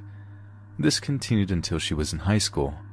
No one really told me details, just that she was having night terrors, so I never thought much of it. Well, when I was about 18, I took my sister's old room when she moved out. It was a big room, so I was excited. Nothing major really happened to me, until a few months afterward, I had my nieces stay over. That night I woke up at around maybe 3 to 4 a.m. My nieces were sleeping on my floor. We made a bed up for them. I can't explain the feeling I had or why I didn't freak out, but there was just some dude leaning against my dresser, watching my nieces. I just laid there watching him until I fell back asleep. He looked very old-timey, but maybe in his 20s. I didn't feel scared when I saw him. When I woke up the next day, I was pretty confused. I'm positive I saw him. I remember exactly what he looked like, everything. I mentioned this to my sister and she began to describe the man, detail for detail. Apparently growing up, she would wake up and see this guy at the foot of her bed just watching her. That's why she'd wake up screaming. So that was pretty eerie. We decided not to mention it to my parents because my father's a pastor and they usually don't listen to me about that stuff. They just tell me to pray it away, and being a kid, I was like, okay, fine. Well, about 2 weeks after this incident, I was woken up to the sound of my dad downstairs praying at about 4 to 5 a.m. He usually prays in his room, but for some reason he was pacing the whole downstairs, praying really loud. When I woke up the next day, I asked him what it was all about, and he told me that he was watching TV. He worked thirds as well at this time. He said he saw some guy looking at him from the stairs. He said he just sat and watched this guy very calmly walk down the stairs, past the living room, and evaporated into the kitchen. My dad said from there he jumped up and just started praying, blessing the house. I asked my dad what the man looked like, and he described the same man my sister and I saw. A few nights later, things got real. I had a friend over, and my older sister was upstairs with us as well. So it was me, my friend, my mom, and sister. At around 4-ish, we were woken up by what I can only describe as something absolutely destroying our kitchen. We could hear plates smashing, things breaking. It even sounded like they turned over our fridge. It was terrifying. The scariest part was that we could hear our dog screaming and whining like crazy.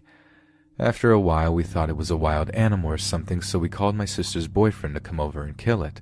He had guns, so I guess that was our line of thinking. I don't know. This is the weird part. So we're still hearing our kitchen just get ruined and what sounds like our dog dying. But when Kyle got there, he said it sounded like the house was being destroyed. Him and his friend grabbed their guns, rushed to the door, and the second he unlocked the door, silence. There was no noise, no smashing, nothing. Everything just stopped the second we heard the door open. He waited a few minutes until he came upstairs to get us, and at first he was angry. He thought we were pulling some stuff on him. When we went downstairs, everything was fine. No plates were smashed, nothing was out of place. But her dog, she was in the corner crying and peeing herself. She wouldn't get out of the corner for a long time. She was terrified, and we were incredibly confused. To this day, we can't explain it, and nothing has happened ever since. That was my weird paranormal story. I think about that man a lot, and sometimes I wake up feeling watched, but nothing's happened since. Sometimes a light will be on when I know I just turned it off, little things like that. Has anything like that happened to anyone else? I felt no fear when I was watching him. I didn't feel anything. Does that mean something? Maybe it somehow means he's not dangerous. I don't know. I think about it constantly, and I just wish I had answers. My house isn't even that old, I don't think.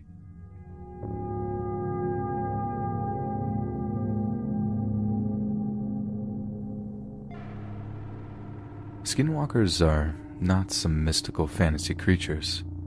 They're evil witches who like to cause pain and misfortune on others, and who may even cause death. In order to get their powers, they have to sacrifice someone they most love. The more they sacrifice, the more powers they get. This is an old story that happened in the 40s or the 50s about a man who lived alone with his sheep and his dog in the middle of nowhere in his hogan.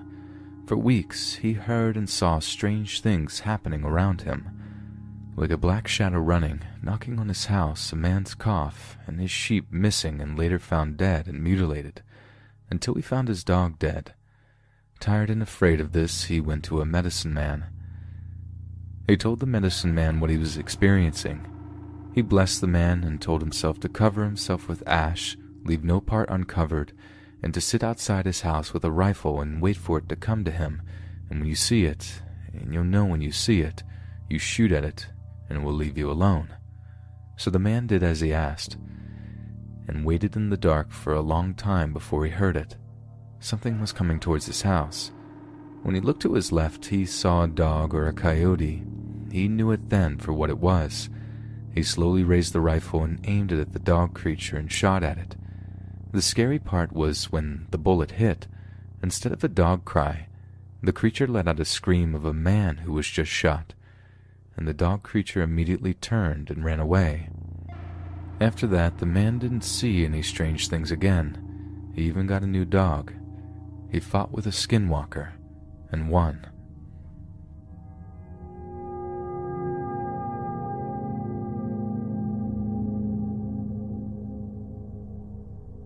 I will start off with my very first paranormal experience. I was 3 or 4 and living in a small village in western Germany during the mid-80s. My family lived in a quaint little 2-story farmhouse while we waited to get housing on base.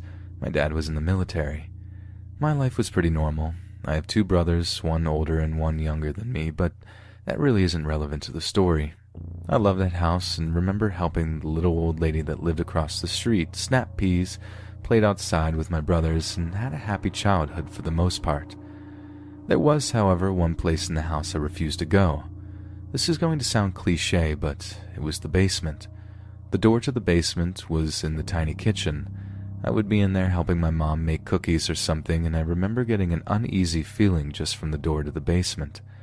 My dad would go down the stairs to the basement without a problem, but I refused to go with him. I would immediately start crying at the thought of going down there. It wasn't that it was dark and creepy. In fact, it was well lit and didn't have any blind corners or anything.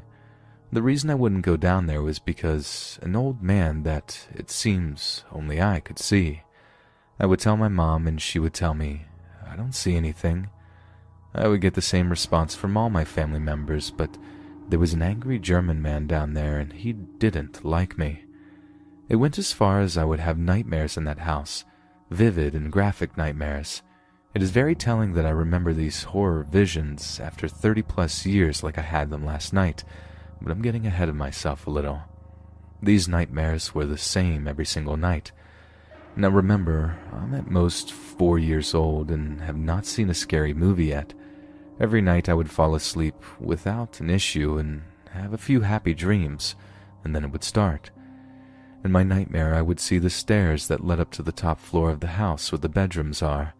I saw the stairs like I was at the bottom of them, looking up, but I wasn't me. I would see things through someone else's eyes.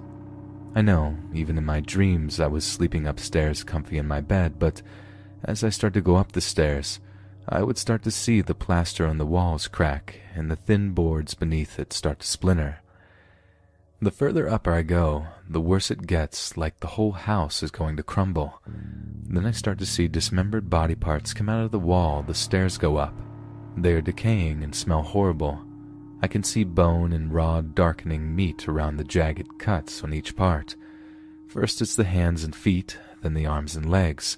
Finally the head with half its face bloated and green, with the other side sloughing skin so I can see the empty eye socket, and the hole where the nose had rotted away. These body parts would hurl themselves at me like they mean to eat me. I would wake up just as a head starts to talk, but I don't know what it is trying to say to me as its torn, shriveled lips move, but there is no sound. I would wake screaming. My mom would comfort me and get me back to sleep. I would have normal dreams the rest of the night. This happened every night for the 4 or 5 months we lived in that house. When we finally moved, neither the nightmare or the man ever plagued me again, but I still remember it very vividly. As I grew older and developed a love for the sciences, especially anatomy, I realized that in my dream the body parts were anatomically correct. I wish I could actually draw and then I could sketch a picture to show you how horrifying it was. I'll post another story later. Thank you for reading this. Even if most of you will believe I made this up, it's nice to get it off my chest. I've been carrying this around for 33 years.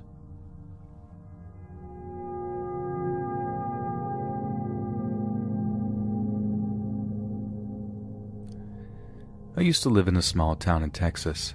My town was so small that it wasn't so much a town as it was just a really big neighborhood with one gas station. My town wasn't completely finished. A lot of the streets had empty lots and woods.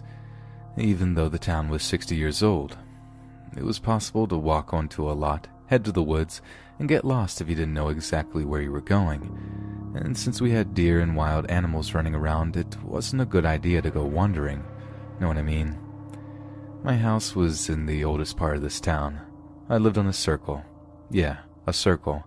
My street was an actual circle that you could drive all the way around. And what was weird about it was that my street had houses on all of the lots, but the houses on the inside of the circle, including mine, were the perimeter to about 2 acres of free woods, and it was so packed that you couldn't see through. It was just something everyone knew about but didn't talk about. My school had a media class that you could take, the kind where they tell you to make short films and stuff. A bunch of my friends from the neighborhood and I were grouped together for one of these short film projects. Like idiots, we decided to do a short horror film based off of the Blair Witch Project movie. It had been out by that time for a couple of years, so we thought it would be a cool idea since found footage films hadn't really become a thing yet, and we thought since our neighborhood, known for being creepy at the best of times, had a forest in it, we could shoot our project there. So my friends Genesis, Hunter, Tyler, Cass, and I decided to try to shoot our short film in one evening and night, and you guessed it, we decided to shoot in the woods right behind my house. My parents were cool with it because they'd be able to hear me yell if something happened, and we didn't have curfews, so we're like, cool, we'll shoot it on Saturday. Saturday rolls around and the first 5 hours are fine. Nothing spooky happens. So we go back to my house, eat, and decide to shoot the last couple of shots. This is when things go south. We come out of my house, jump the backyard fence, and head back into the woods. The second we hit the tree line, we all feel like something's off. It just doesn't feel right. The air is sticky and heavy. Yes, it's Texas, and that's a Texas spring for you, but this was different. It felt like walking through water or tar or mud. It was hard to just move forward. But the feeling goes away. We get through a couple of more shots, and then it's time to shoot the last scene. It's simple. Get Genesis walking through the woods and into a clearing. That's it. Like I said, this area is about 2 acres total. We'd been all over the woods by this point, getting different shots, but at night it felt like the woods we were in wasn't the same woods from that afternoon. The boulders weren't in the right place. The trees weren't in the right place. There was a clearing where there shouldn't have been one. It was really weird. In my mind, I'm thinking, alright, you just got turned around. Happens all the time, right? It's a sizable area, and just because you've been walking around it for 5 hours doesn't mean you know it like the back of your hand. I can accept that. What I can't accept is the fact that there was now a shed in the middle of the clearing that we decided to shoot our last scene in. What I mean is, when we scouted the place 3 days before shooting, when we went in there to check sound earlier that day, and even right before we went back to my house, there was no shed in that woods. None. Zip, zilch, zero. There were no buildings, no construction supplies, not even a football in that woods. And yet here was the shed, in the middle of the clearing. We were all getting vibes from this thing, like we weren't supposed to find it, or we were unwelcome in its presence, or that we were somehow intruding on its alone time.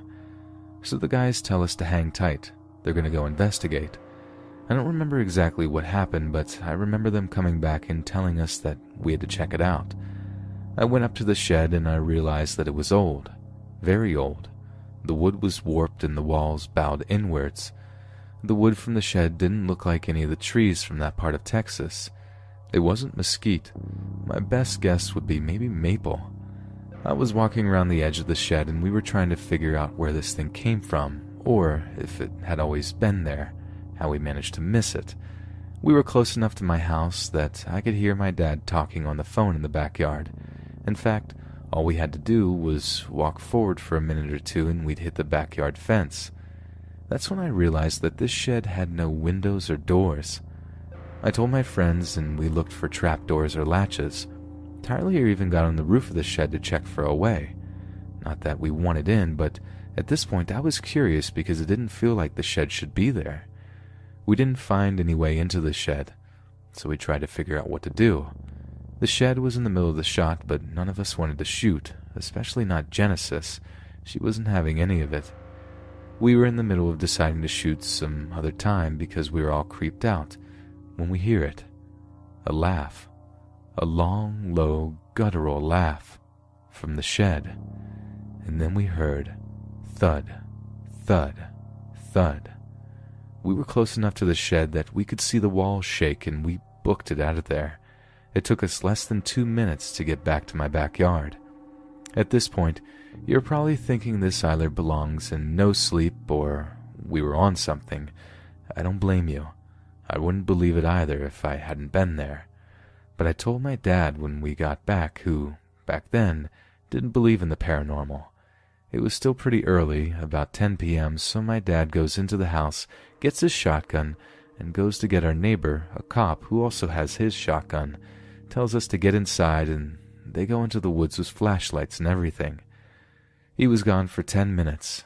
When he got back, he told me that I'm not allowed to go back there anymore and that we'd had to figure something else out for the final scene. It was years before he told me what happened in the woods, but he finally did. He and our neighbor found the shed, couldn't find a door, and heard the laughing. Then they heard growling go from inside the shed to outside of the shed. Then, and my dad still swears on this, they saw something huge and human-like come out of the wall of the shed, go down on all fours, turn black, and growl at them.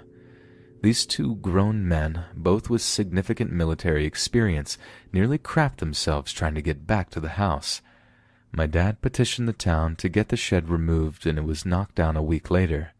We never talked about it again. But here's where it gets weird again. My little sister still lives at home. She moved back in because she got into med school and needed to save money. She called me a few days ago to tell me that one of the dogs got loose this afternoon and headed for the woods. When she went in there, she saw a dark wood shed. The dog saw it too and was barking and growling. Then she and the dog heard a growl, and the dog backed up like it was scared and went home. My little sister didn't know about the shed unless my dad told her. I never told her about it because she's younger than me and a bunch of weird stuff had already happened. My sister told my dad, who went back out to see it. He said it was the same shed. He won't say anything else, but I know he's probably panicking. I don't know what to think about all of this. I mean, it's just one of the many weird things that happened in that neighborhood when I was a kid, but it always stuck out as being ominous. Is it possible we had collective hysteria? Sure, we were kids and we were making a short horror film. Is it possible that we just missed the shed? Absolutely. The woods can get confusing even when it's broad daylight. Is it possible that a wild animal was closer to us than we thought, and that's what we heard instead of a weird scream? Of course, it's Texas, and we were known to have big cats running around. But what I can't explain is how the shed my dad had torn down years ago shows back up again, and my sister's the one to find it. That's what I'm having trouble with. My dad had the fire department come to take the shed down. They said it was a fire hazard, so they got rid of it. My sister's safe, my family's safe, and I'm happy to hear that, but why a shed with no windows or doors? I posted this on another subreddit, but it wasn't helpful, so I'm here now, hoping someone has had some similar things happen to them. I don't want to be the only one dealing with something like this.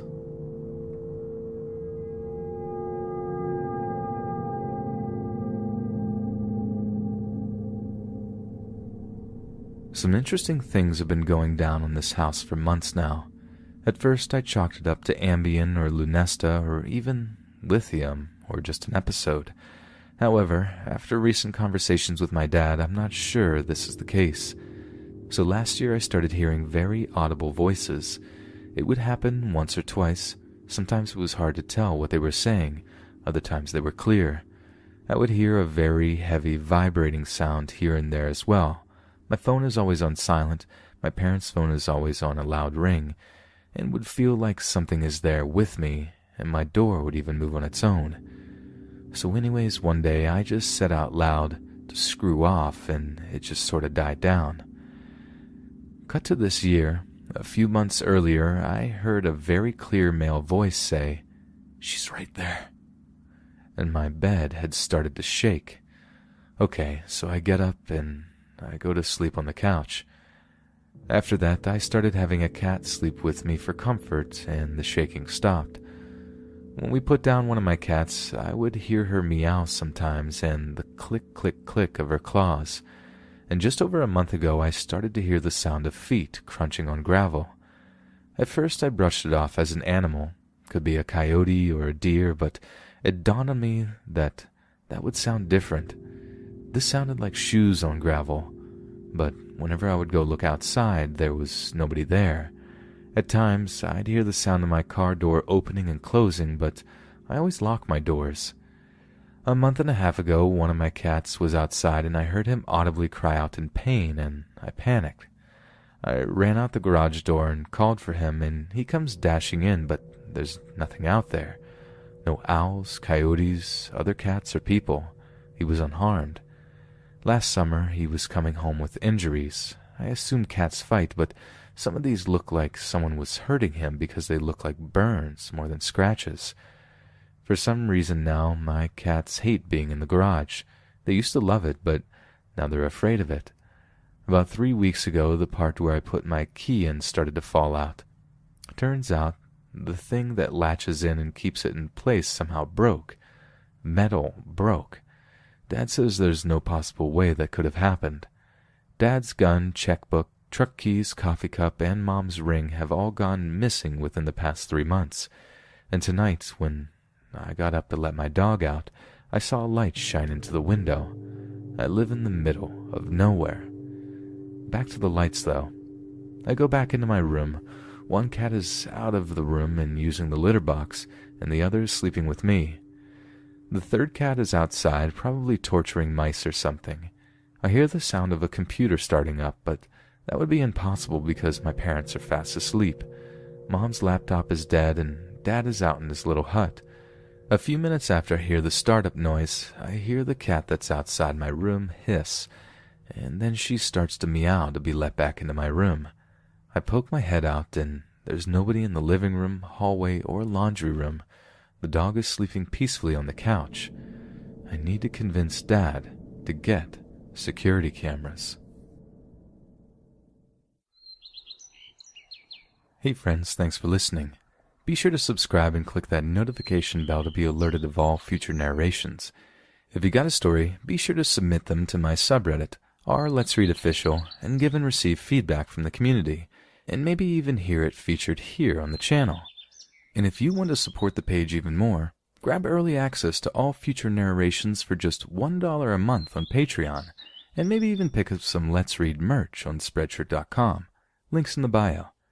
Thanks so much, friends, and I'll see you again soon.